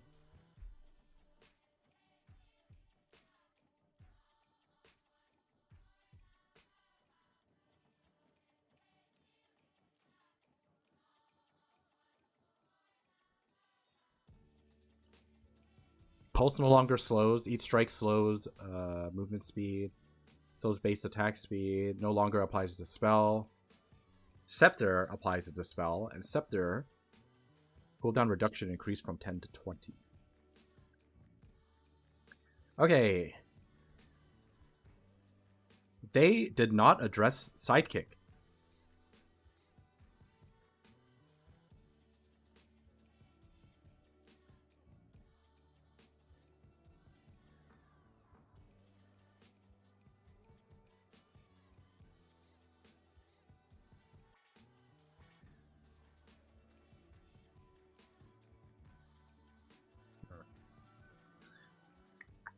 I think this is still a nerf, but I think Marcy is still very, very strong and very annoying. They nerfed the sidekick talent. I mean, whatever. Is rebound an AoE stun? Yes, it is. That also gets a talent at 20 for 0.7 rebound stun. So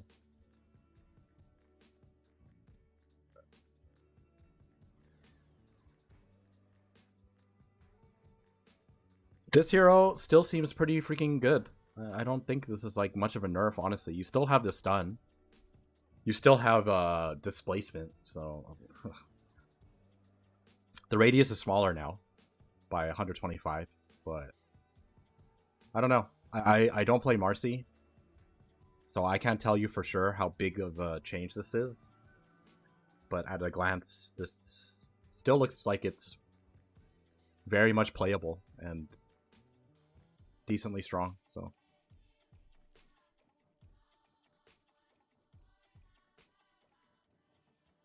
buff. Active redirect no longer uses a radius centered around mark. It now only works if projectile targets are in a cone behind.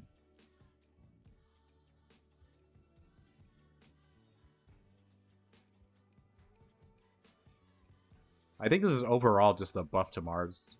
It's really, really minor changes that are...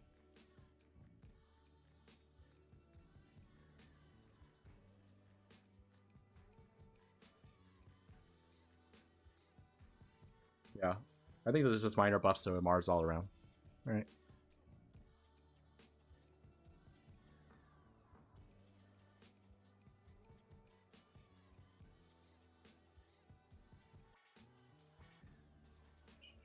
Physical attack damage amp rescaled.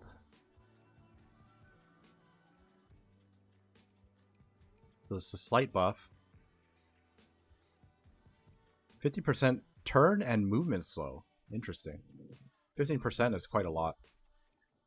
And split shot damage decreased. Cooldown reduction increased.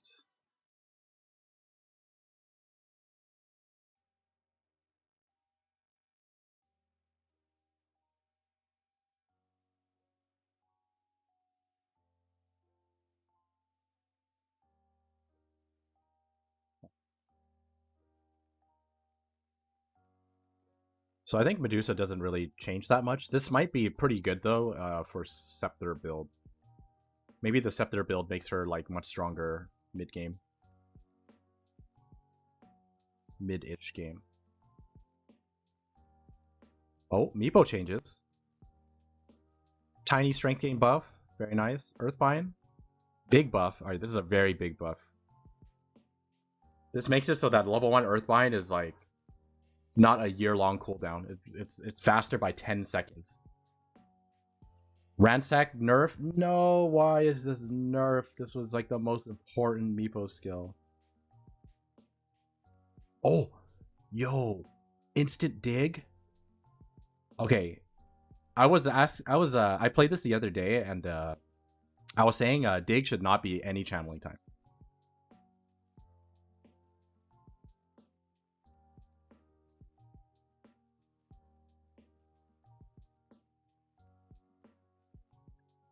Pack rat. Equip any item in neutral slot. What does that even mean? Does that mean every meepo gets an individual item? Is that what it means? Or can get an individual item?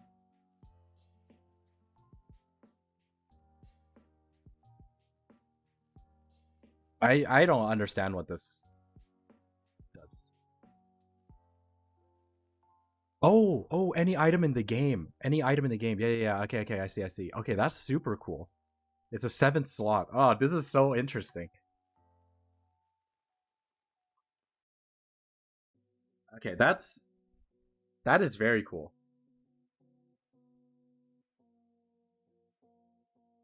Okay, real question. Isn't this shit just broken? Why wouldn't you just put a sheep stick in there?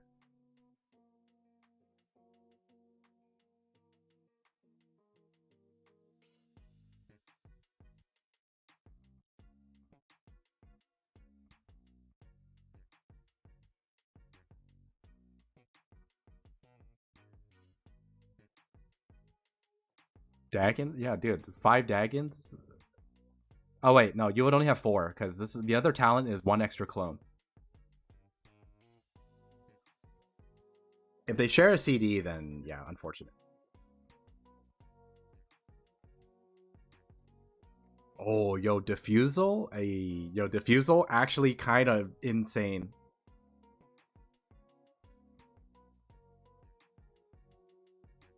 Well, Radiance doesn't stack, so it doesn't matter. But, like, imagine Diffusal. Dude. Diffusal will straight up melt everything. Because you have 4 meepos hitting with it. That's like pretty insane. And the fact that dig is instant now, you can actually keep your meepos alive with Ags. Is meepo back? I think this actually might make meepo come back. This sounds very strong. I'm gonna test it. Mirana nerfed agi gain, buffed starstorm search radius. Oh, they buffed the leap duration. This is nice. They buffed this by a pretty big number. They're still pushing for the shitty shard. Okay, very nice. Leap distance, 35 damage instead of mana break.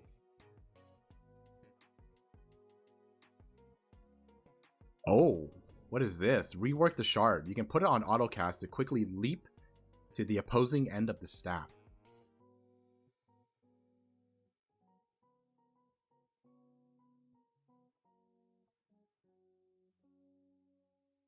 So they moved the mischief damage immunity by 0.2 on the talent. Pretty good. Oh, they changed Morphling Shard now too, because it was pretty bad. Attribute shift can now work when stunned. Oh no. Morphling is invincible again.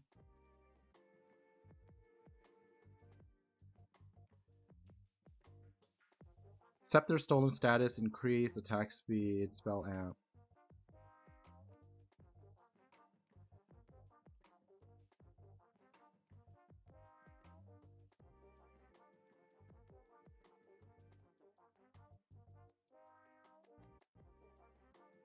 Yeah, I think this makes Morph a lot stronger now, because Morph is already like kind of in a decent spot.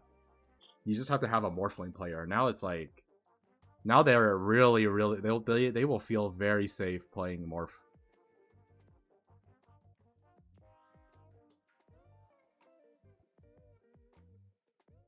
Yeah, I think like this doesn't really make that much of a difference. Like you still hurt very badly from mana burn, and doubling the mana cost. I think like once you have like Manta Scotty or whatever, you know, you don't really care that much.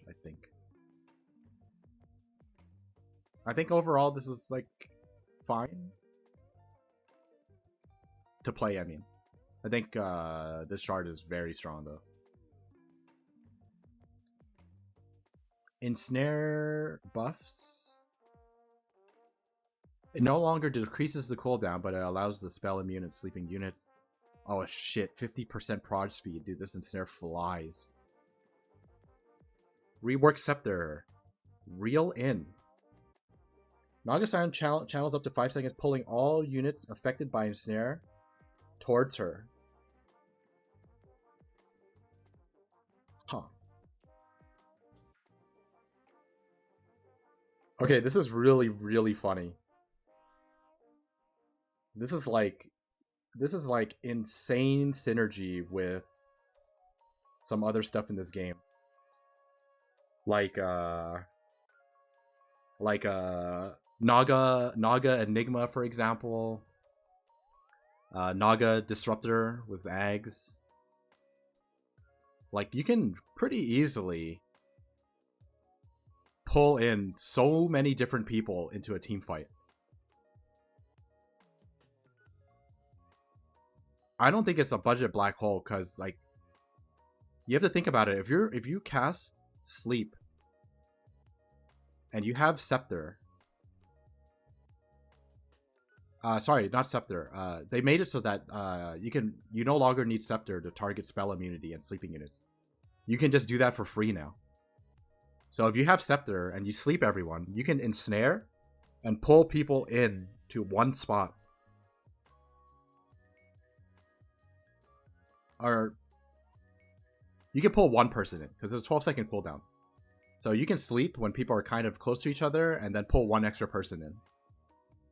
And set up for, you know, whatever spell it is. That's pretty good, honestly.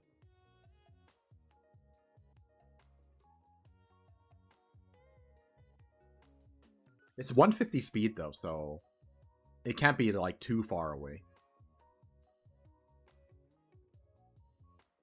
but it's pretty cool. This makes a Naga late game like really, really dangerous. Because it more or less ensures that you are catching the people that need to be caught immediately.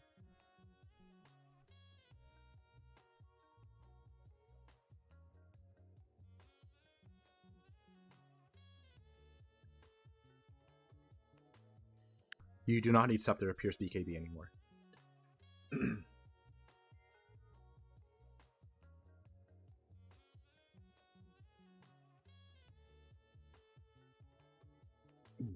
Rework Shard. Cards of Old Growth.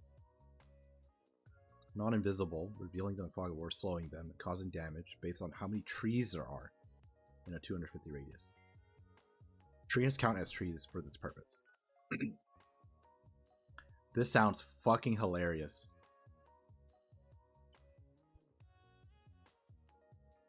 Yeah, thank goodness the old shard is gone. This sounds hilarious. I don't know how good this is, but this sounds very fun and annoying. So I would very much like to try this.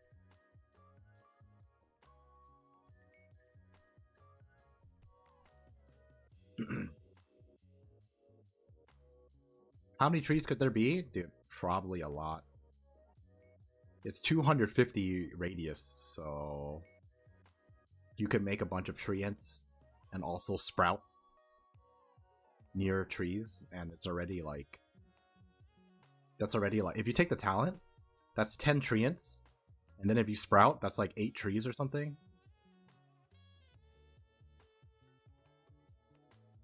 Yeah, I don't know.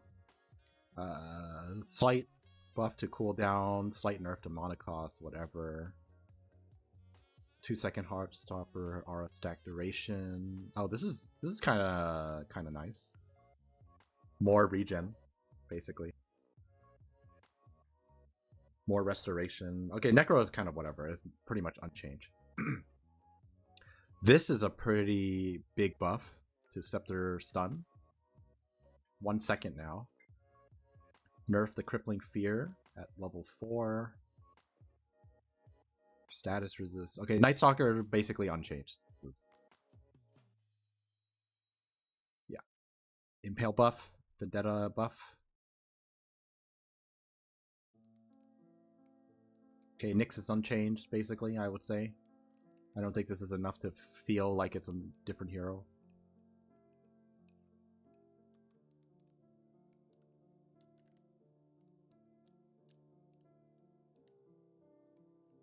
Okay, what is going on here? Is this supposed to make Ogre a core now?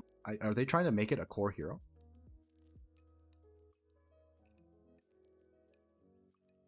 I mean, you have shit regen, but you still have a lot of armor and you got 20 damage. I mean, this is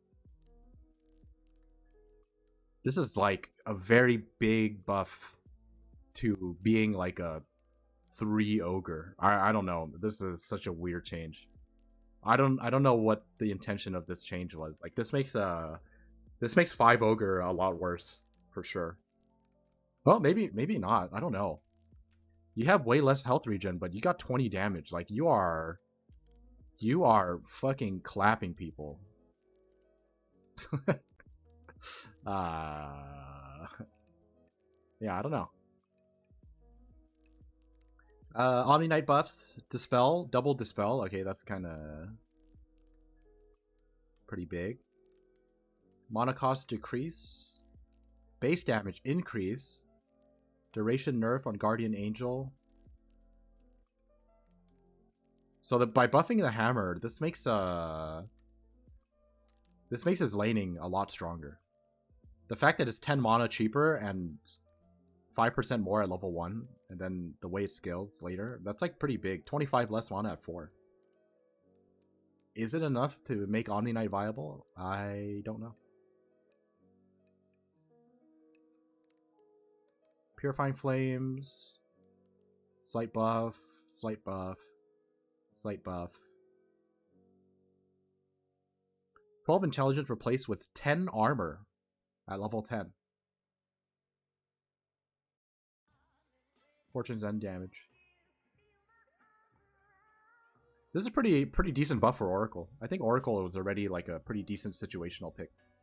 This will make Oracle feel even better. Because the 10-second cooldown at level 1 is like pretty big. So OD. This is OD is whatever.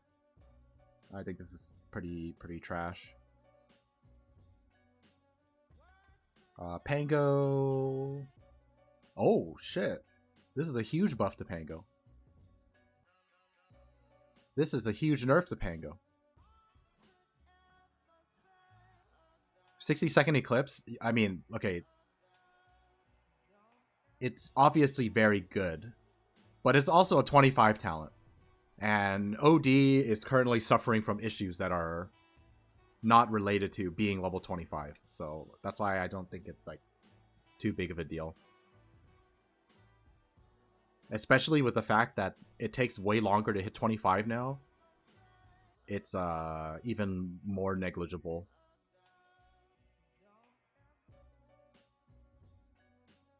So this was like a huge nerf, but then they also increased it to just 20% flat. I think overall, I'm pretty happy with this change, because 5 seconds is still long enough to, you know.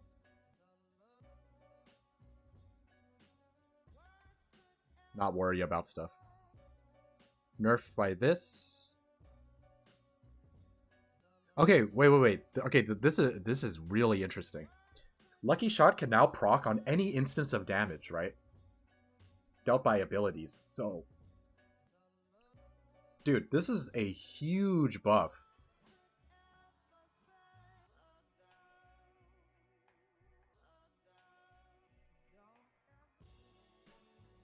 Well, this is a huge buff because it can proc on any instance of damage by abilities, right? So you can shield crash and proc this. You can roll onto someone and proc it, you know? That's like a pretty big deal. Because that's a lot of utility and mitigation coming out from Pango. So, yeah. It's super interesting. I think overall, this is like a very significant buff to Pango. I genuinely do not know why. Why did they buff Pango? I don't think Pango was like in a bad spot. That's so weird. Like this change, this mana change is probably like the biggest one, I think.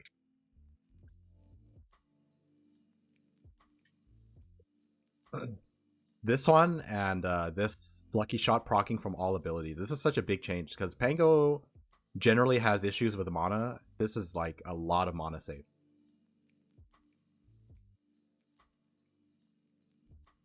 Buff to PA, lifesteal. Okay, this is a huge buff. This makes it so that you can farm ancient stacks.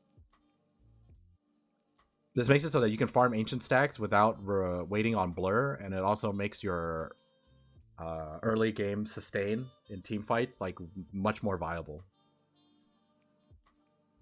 And this talent is also very good compared to the blur evasion one. I forgot what the other one is. If this is cast speed, or sorry, if this is the same tier as Blink Strike cast range, then it's whatever. No, it's not. Okay, so this is a very good talent. 60 Phantom Strike attack speed is very good compared to Siphoning Dagger damage, I think.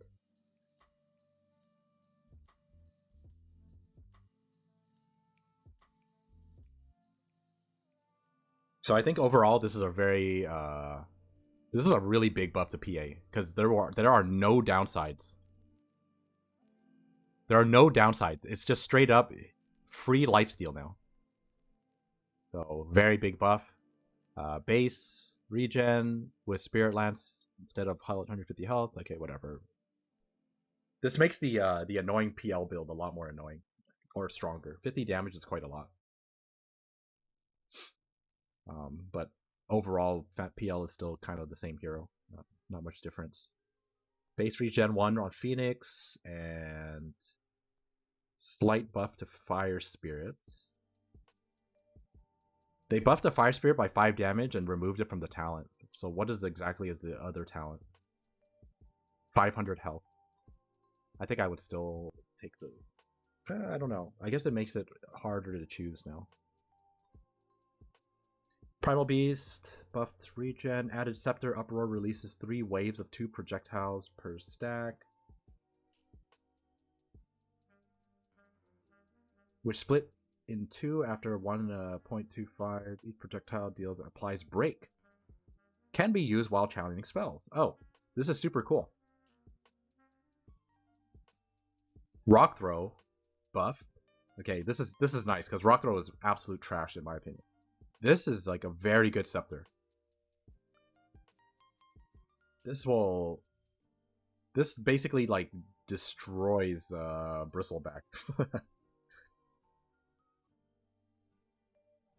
And you can use it while channeling, so I mean you can grab someone and uproar. Very good synergy. 90 onslaught damage instead of mono regen. Resistance during trample, very cool. Dispel while activating uproar. Minus 5-second trample cooldown. Okay, this is pretty big too. Dispels himself with uproar with +4 per stack. Pulverize pierces magic immunity. Okay. Yeah, Primal Beast honestly looks like it's pretty decent now. I think it still has the same problem with its early game, but it seems a lot better later now. That's my take on it. I'm not a Primal Beast player. I think laning just sucks still. But the utility and options that you have later on are pretty good for Primal Beast. So we'll have to see if what Primal Beast spammers come up with. Cooldown replaced with damage. Waning Rift damage decreased. Cooldown reduction decreased. Stun replaced with break damage. Blah blah blah. Okay, I mean these are pretty good nerfs to Puck. This is probably the biggest nerf. This -2 cooldown is no longer here. So you're not as mobile. This also hurts a lot. This 20 talent.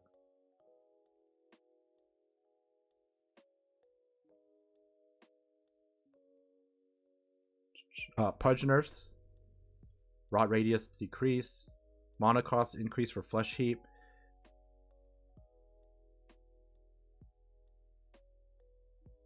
Alright, Pudge is still very strong. Pudge is still very, very strong. This is hardly a nerf. He is still giga strong.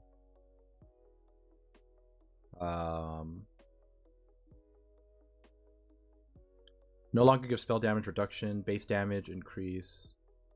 Oh, that hurts. Wait, why did they remove this? This sucks. Rework Scepter reduces cooldown by 50% when targeting enemy kill. Pugna reduces their outgoing spell damage by 8% up to 75, and increases his own. Oh, I see. That's why. So they really want to push the Scepter build. That's why they removed the spell reduction on the other word. Okay. Do I still study on Duolingo? I haven't done Duolingo in a while. Because I think it's kind of... it's not very helpful, I think. Shadow Strike Scepter now. Increased by 80. Applied to all enemies. Shadow Strike ends or is reapplied. It emits a scream of pain.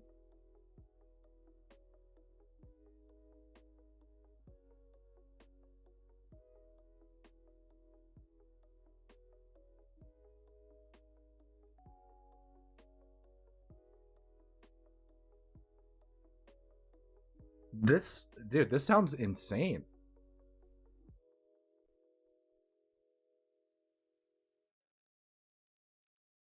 What are the talent options? Dude, if you get the 20 talent for the Scream of Pain damage and Shadow Strike damage intervals.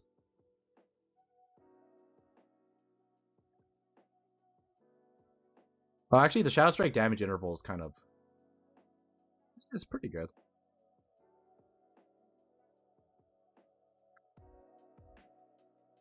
Her 25 talent is gone, though, the spell block, which kind of sucks. Her 25 talents are a lot weaker now, but -2 blink cooldown is pretty good. I think Queen of Pain Scepter has a ton of potential. This sounds very good, actually. And I think it's good enough that you don't even have to be a core Queen of Pain. I feel like you could be like a 4 Queen of Pain and go this build. Maybe? I don't know. Yeah, maybe it's better sticking with a 2 quap.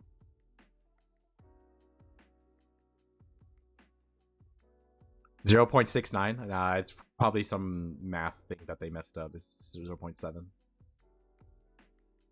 Fraser nerf, very nice. Buff duration nerf.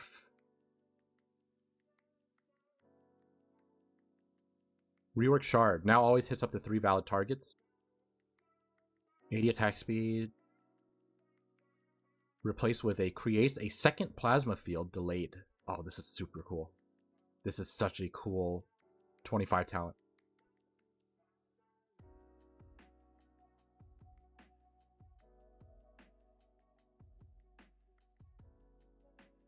This is such a cool talent. I'm a big fan. Blink strike bonus damage reduced. Why?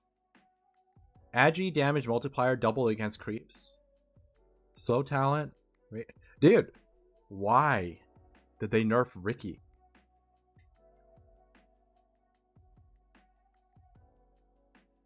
Okay, so the thing is, if you Tricks of the Trade, it always applies Cloak and Dagger, so maybe you farm faster now. I don't know. I don't know. This seems like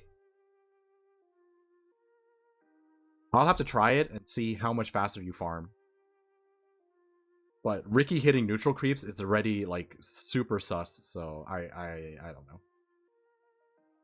1 base armor, Rubik. Holy shit. That dude. I think Rubik is already good. This is just good stuff all around. I think Rubik is already good. So he just gets a bunch of free stuff. I don't know. I think Rubik is what's fine. Whatever. Burrow Strike buff. This is a really big buff. This is a huge buff.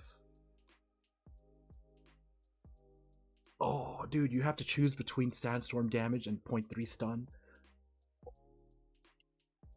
Cloak and Dagger only works from behind. How would he ever get it off? So there are a couple of ways to make it work. So obviously your initial hit will go off because you're standing behind when you're farming neutrals. If you blink strike, you also get 1 backstab. And if you Tricks of the Trade, you also guarantee backstab. So if you buy like Diffusal Scepter, for example, you could probably farm neutrals like very quickly with Tricks of the Trade, since it's doing double damage, double agi damage. This Sand King buff is well, I don't know if I can call it a buff. This is definitely a buff. This Sand King change is pretty significant. 0.3 is like a pretty significant number for a level 10 talent.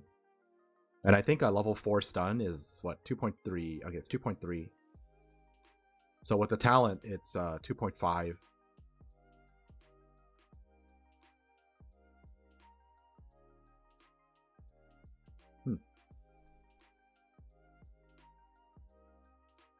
I think I would still take the Sandstorm damage.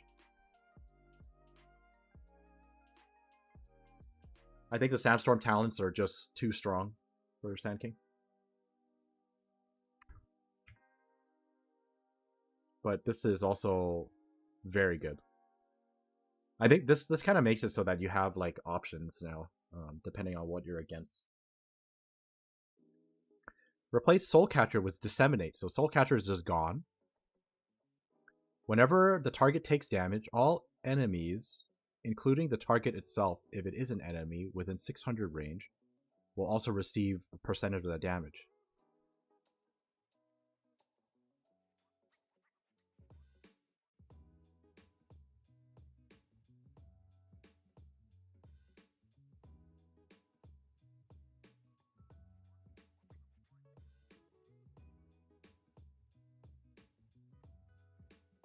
I'm like trying to interpret this correctly.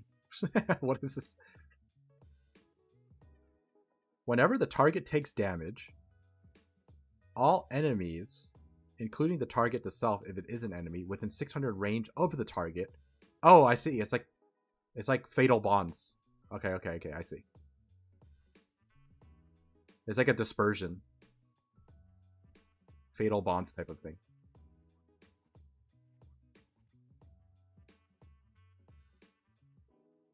So like you could put it on for example, you could put it on an axe. Like if your teammate is an axe, you could put it on your axe. He goes in and calls, and he'll start dispersing all the damage that he's getting from the call. That's on top of like having blade mail or something. That's like a good way to use it. You also want to use it if the person's getting focus fired. Yeah, it's like putting a really strong dispersion on someone. Or just putting it on someone who's taking a lot of damage. I mean, this is a really cool skill. Would it work on Winter Wyvern ulti? I want to say no.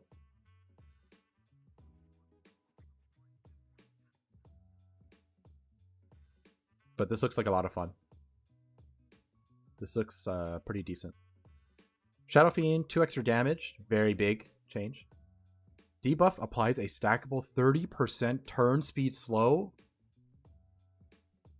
Reduces cooldown. Oh my god. Yo, Shadow Fiend back on the menu. This is such a huge buff to Shadow Raise. Holy shit. Spellcasting Shadow Fiend. Shadow Raise applies attack damage. -5 Shadow Raise cooldown. Okay, Shadow Fiend is on some shit. What the fuck? This looks so fun. This looks so much fun. Like, so much fun. Oh my goodness.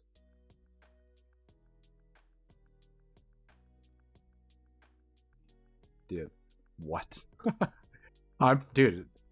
I don't think it apply. I don't think it can crit because it applies attack damage. It doesn't say it applies an attack. So I don't think it can crit.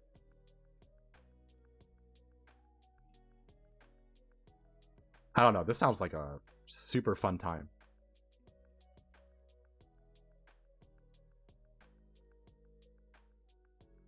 Shackle's cast range buffed by 50 and reduced to shard. Okay, that's a buff to Shadow Shaman. Turn rate increased. So Shadow Shaman got a slight buff. This is kind of nice. Silencer, base attack speed decreased. Attack time improved. Okay, so Silencer is getting buffed across the board, it looks like. Silence damage multiplier, penalty per cast decrease. Okay, so that's a nerf.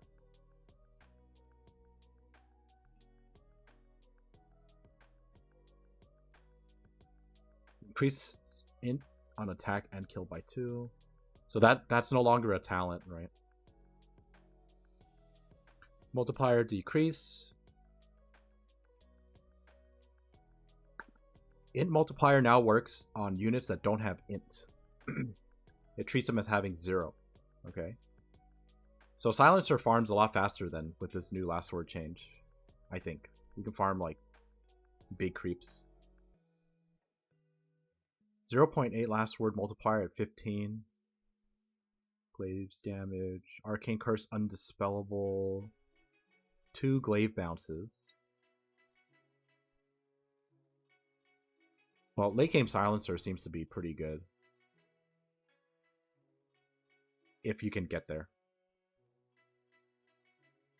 Overall, it seems like a Silencer is just if you can get through early game and have like a decent late game, he's pretty strong. I think as a support, it's like a nerf. As a core, it's probably a buff.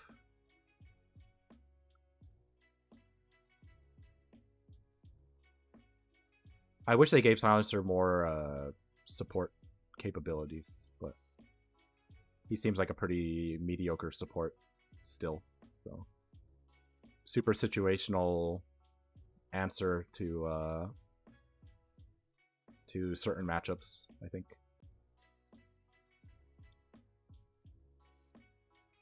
Rework Shard. Every time Skywrath deals magic damage, he gains a buff.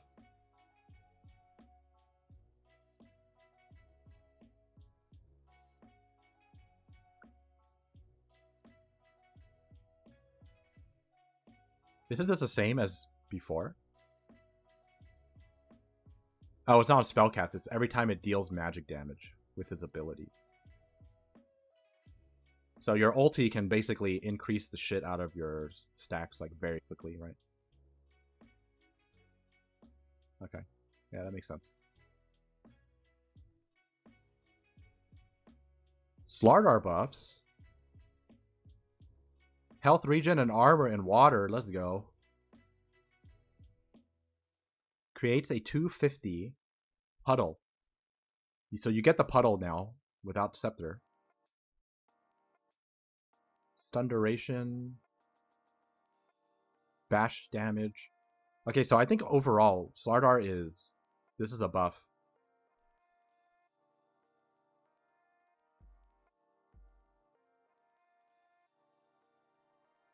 Is it enough? I don't know. I think it's enough.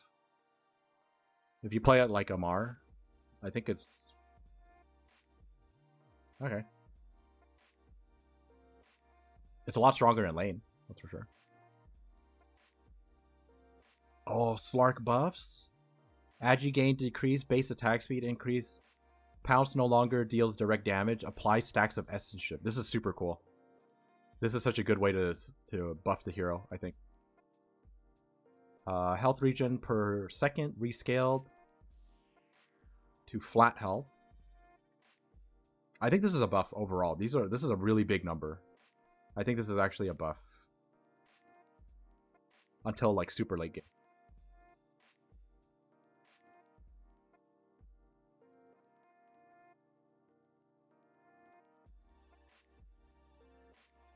Yeah. Alright, this is a pretty nice change. This is super cool. Rework Shard? Oh no, why did they rework the Shard? Fire Snap increases hop range and launches a Mortimer Kiss glob along with the target. Stun duration buffed. Oh, okay. Well, I guess that's... Okay, that's pretty significant. Holy shit. Does that mean Fire Snap Cookie can one-shot a creep wave?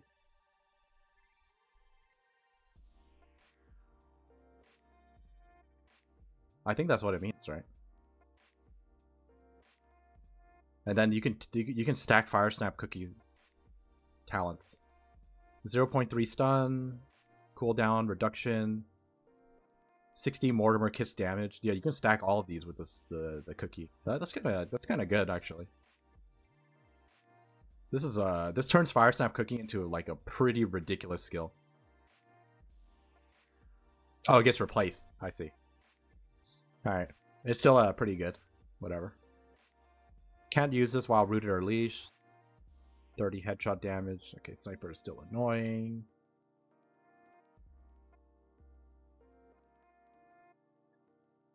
Spectral Dagger applies an instance of Desolate to targets with no units within 400. Okay, Spectre is still fucking garbage. What is this? What is the point of this?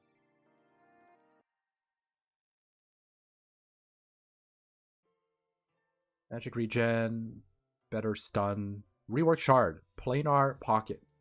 Distorts the fabric of space, increasing his magic resist by 25%. Redirecting the first enemy spell targeted at an ally hero towards him. Magic res is removed after the redirected spell hit. 6-second duration, 20-second cooldown. This is pretty cool. Not having the BKB break on your ulti kind of sucks though. I don't know what the fuck this is. It looks fun though.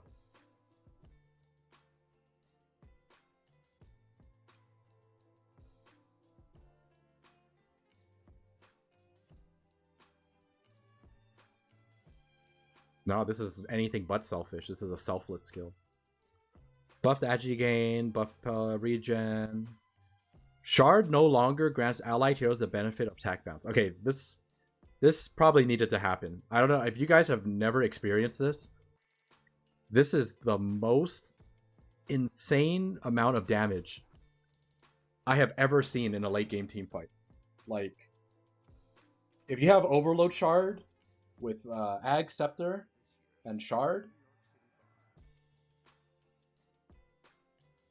and you pull 3 heroes together, they are instantly gone from the game with like 2 people hitting. It is so much damage.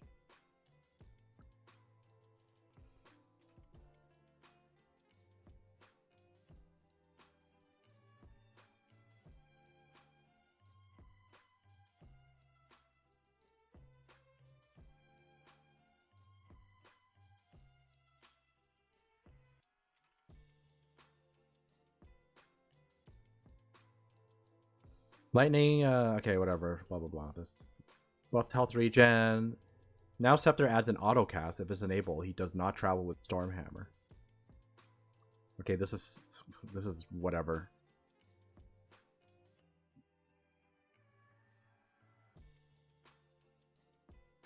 This is a cool buff. This is making support Sven more and more viable.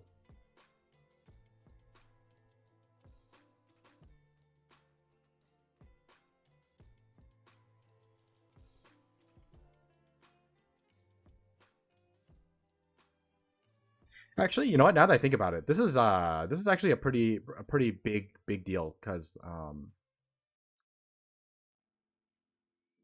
the whole point of the scepter is that it adds an attack, right?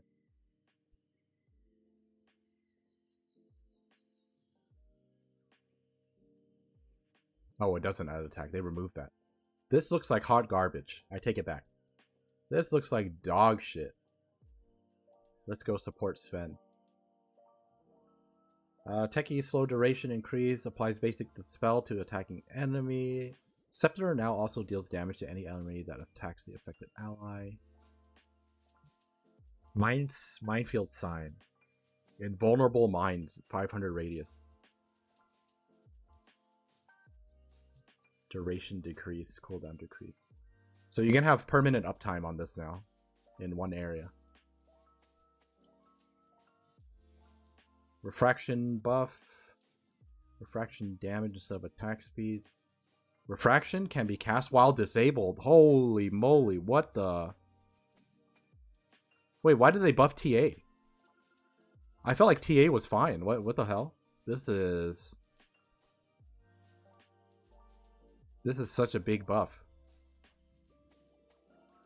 There's no trade-off either. I don't think the 20 evasion is like a big deal for TA. Super interesting. Yeah, this is like a huge buff, I think. Oops. Terrorblade, turn rate improved, base health improved. -3 reflection cooldown instead of reflection duration. Sounds like a 25 talent. I think it's like a 20 talent, not a 15 talent. Thunder buffed. Okay, so Terrorblade just got like minor buffs. I think this is like a nerf, personally. 2-second duration is like a big deal versus, you know, you don't want to stop and cast if possible. They buffed Kraken Shell. They reworked the Shard. Tendrils of the Deep releases a wave of tentacles in the target direction. Oh, you're like sending out a Ravage. This is very cool. Yo, Ags and Ag Shard Tidehunter. This is becoming more and more of a normal build.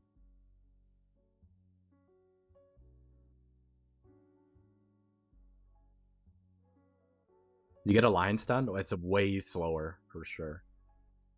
But it's very cool. Anchor. Yeah. It dealt damage to buildings and it gave Anchor Smash like 90 damage or something.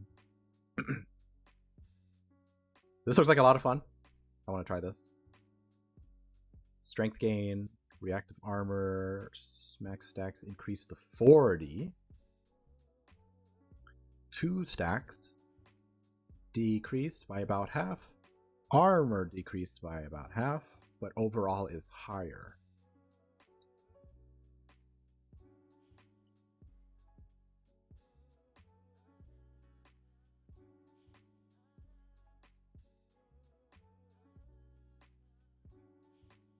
I'm sad they replaced this -4 gush armor. The Ags build made it so that it was like minus like 11 armor or something. And with the gush damage talent is like 400 damage. It's super annoying. Okay. I think overall these are buffs to Timbersaw. This helps a lot, this mana cost thing. Buff Tinker Laser. Buff the rearm.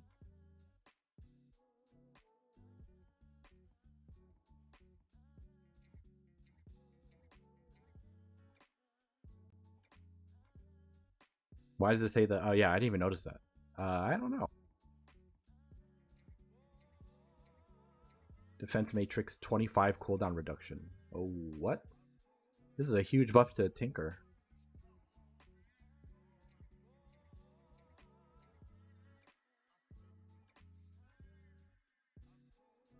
Oh, is it a huge buff? It's really cool that you get to use it on allies. I don't know. Not a Tinker player. But having more unique things is always cool.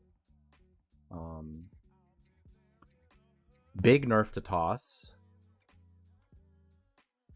Just nerfs all around.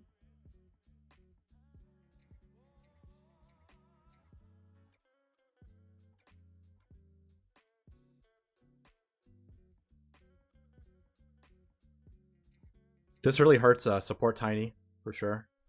It's not like too crazy, but it does hurt having a less range. This is gonna throw people off for sure.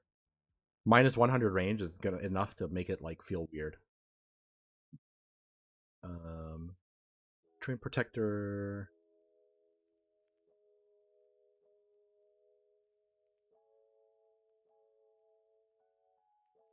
Overgrowth Undispellable. Huge buff to Giga late game Treant. I don't know. This is such a very, very minor changes to Treant Protector. But very, very strong 25 talent here. Ensnare now pierces spell immunity. Okay, this is huge. Troll Warlord finally can fight other carries now with this. Debuff duration. 30 damage replaced with armor. Minus cooldown. Movement speed. I think Troll is definitely a lot better now because you can ensnare spell immune people. So this is a big buff to his carry potential. But I think he still has some glaring issues for sure. So his ulti still sucks ass. Yeah, I don't even know if I call him a C tier carry. I think I place him above Anti-Mage at least. He's probably like a D tier. It's not very good. Tuss buffed. Blocked by Lincoln Sphere. Okay. I didn't even know that was not blocked before. That's very, very broken.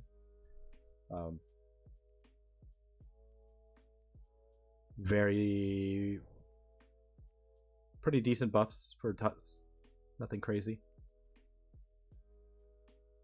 Nerfed Firestorm. Huh. Why? So interesting.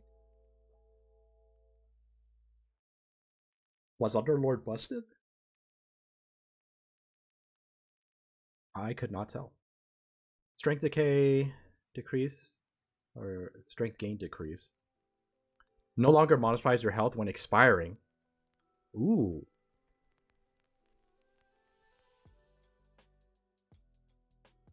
This is a huge buff. This decay change is massive.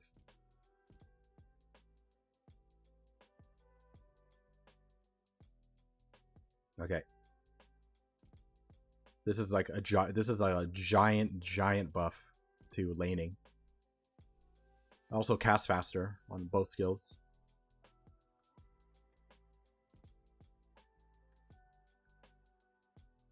Mana cost increase on Tombstone, whatever. Decay talent improved.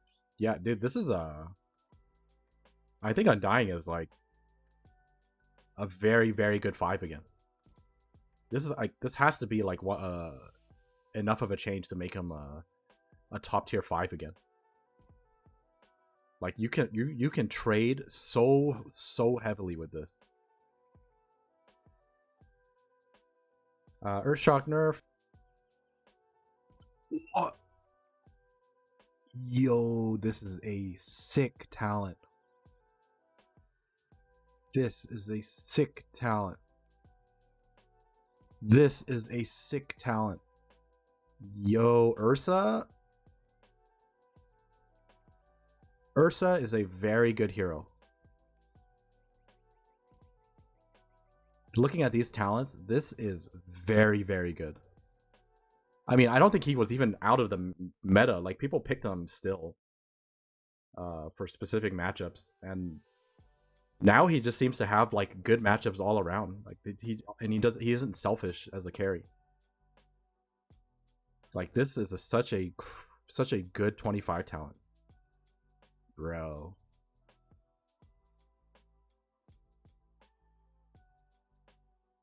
Magic Missile buff, very nice. Shard, nerf. Shard bounce range now mirrors current cast range. Okay, so they're incentivizing Aether Lens, I guess. Minor buff to Wave of Terror. Plus 150 Nether Swap enemy damage. Missile cast range. Cooldown reduction to 2 seconds. So you would take the cast range and you would take... Okay. Super minor Vengeful Spirit buffs. But what half of the benefits? It's damage reduction, status resists. And the duration is probably like 4 seconds, 3 or 4 seconds.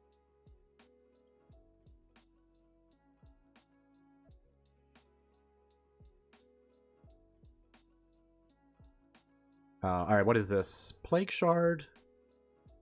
Nerf. Latent Toxicity Rework Shard. Applies a weak poison that slows by 10% and deals 20 for 7 seconds. If this poison is dispelled in any way, they will be stunned for 2 seconds and receive 300 damage. What? This is really strong. This is really strong because the way people deal with Veno right now is they buy Lotus Orb and they purge Gale. But with this, if you cast this and then you Gale them, they have to make a choice. They have to either Lotus themselves and get stunned and take 300, or they have to just eat the slow. So I'm pretty sure you can dodge this with BKB, but if you don't have BKB, I mean, you're kind of fucked. So this seems very strong. Poison Sting health reduction as well at level 10. This is a pretty good talent. 1 Plague War cooldown. Gale creates, so they move the shard to the 20 talent. Dude, this seems really annoying. This has potential. Nerf.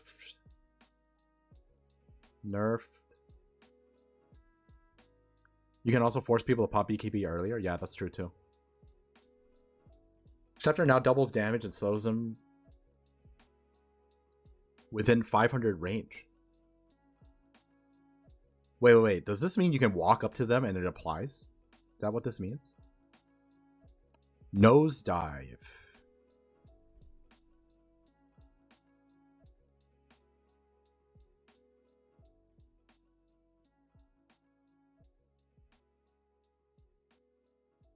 Oh, okay, I see what you mean. Okay.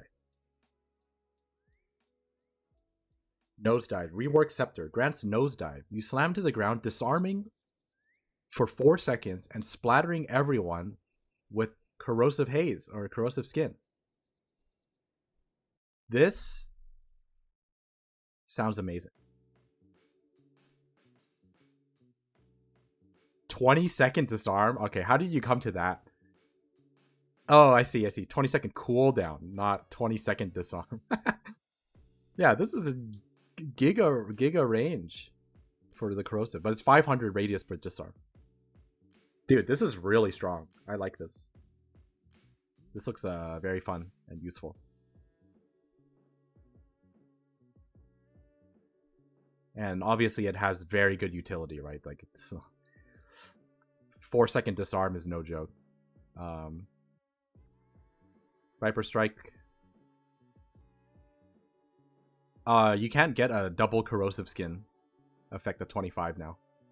Because it's basically doubled with the Scepter now. So Viper Strike cooldown mana cost, 25 damage slow, magic resist. Okay.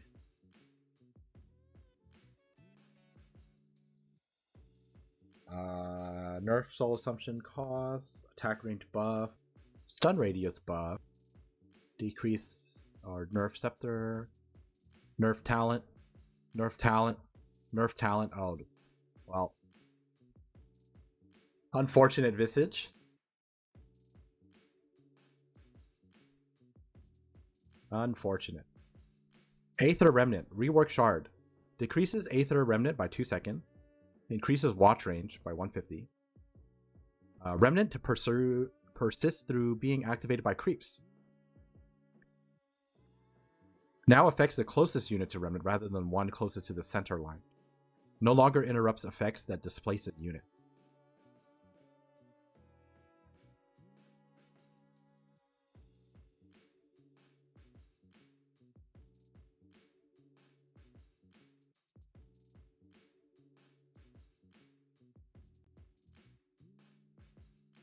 So I guess this is like a decent shard. I wouldn't buy the shard unless there was a good reason to buy it, and you would probably buy it when there's like a zoo matchup. I don't actually know. And then they gave Outer Dissimulate Ring for the talent. Resonant Pulse damage at 20. Dissimulate Stun is root now instead of stun. Okay. I think overall, Void Spirit is like, this is like a slight nerf, I imagine. Shadow Word nerf. No longer. Okay, nerf here too. Upheaval does damage now. Increasing amount of damage from 10 up to 30, 50, 70, 90 every second. This is a crazy farming tool. This is enough damage to do Ancients.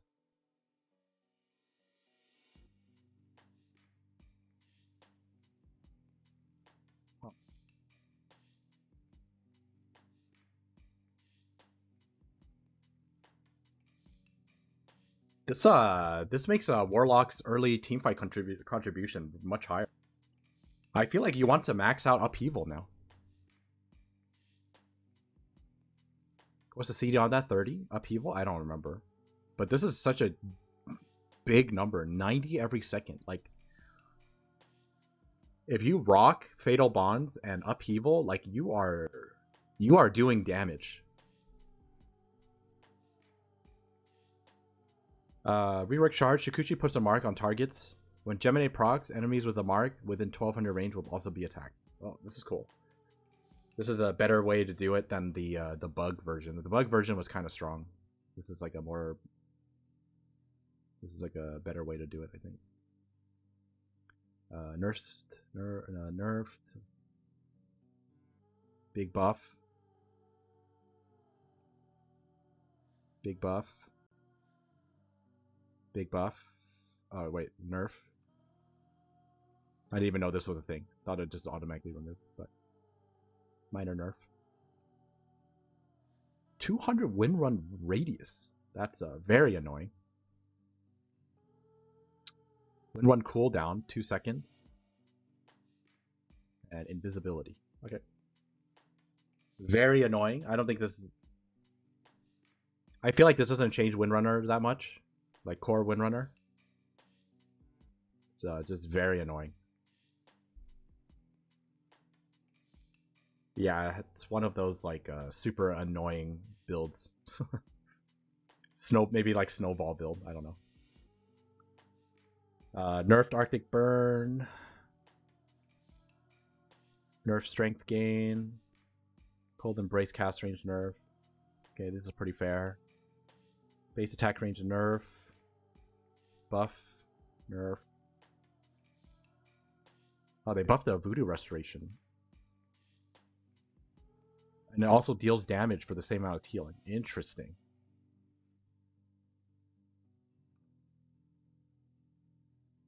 Oh, they buffed the Shard.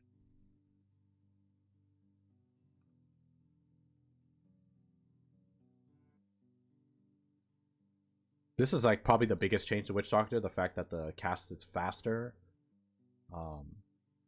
But the range is decreased. This hurts. But this is a big buff. Cast projectile is speed is like kind of slow. But this is like a pretty big deal. Skeleton, oh, this is a big nerf. I wonder why they nerfed this. This hurts his farming speed a lot. Oh, it's okay. I see. It's because they put this. Yeah, Voodoo a farming tool. Yeah, maybe. It still seems kind of sus because it takes quite a lot of mana. So I don't know. So they put this talent in to reduce the cooldown. This might actually be faster farming than overall if they reduce the cooldown. I don't know. Not a Wraith King player, so. Cooldown increase. Okay, finally, Zeus nerfs. Slow nerf, slow duration nerfed. Nerfed, Shard. Cooldown. I think Zeus is still very good. I think even with these nerfs, I think Zeus is still very good. Is Witch Doctor a carry now? No, I don't think so. I don't think these changes really change Witch Doctor all that much. His Shard buff is really nice.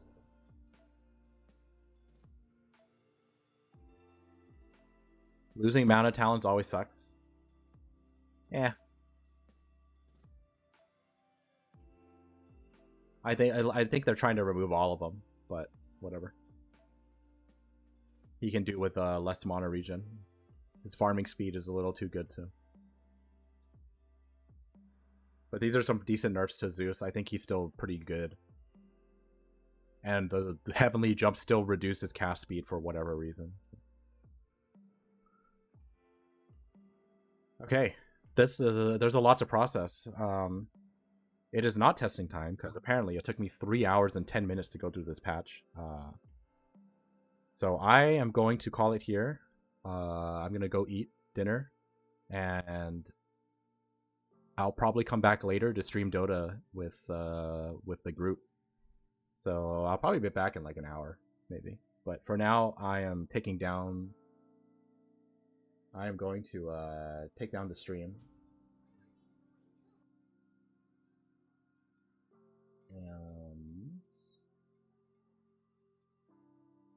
Stop saying good night.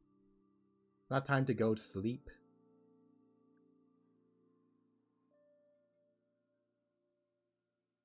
All right. Yeah, okay. All right, I'll see you guys later.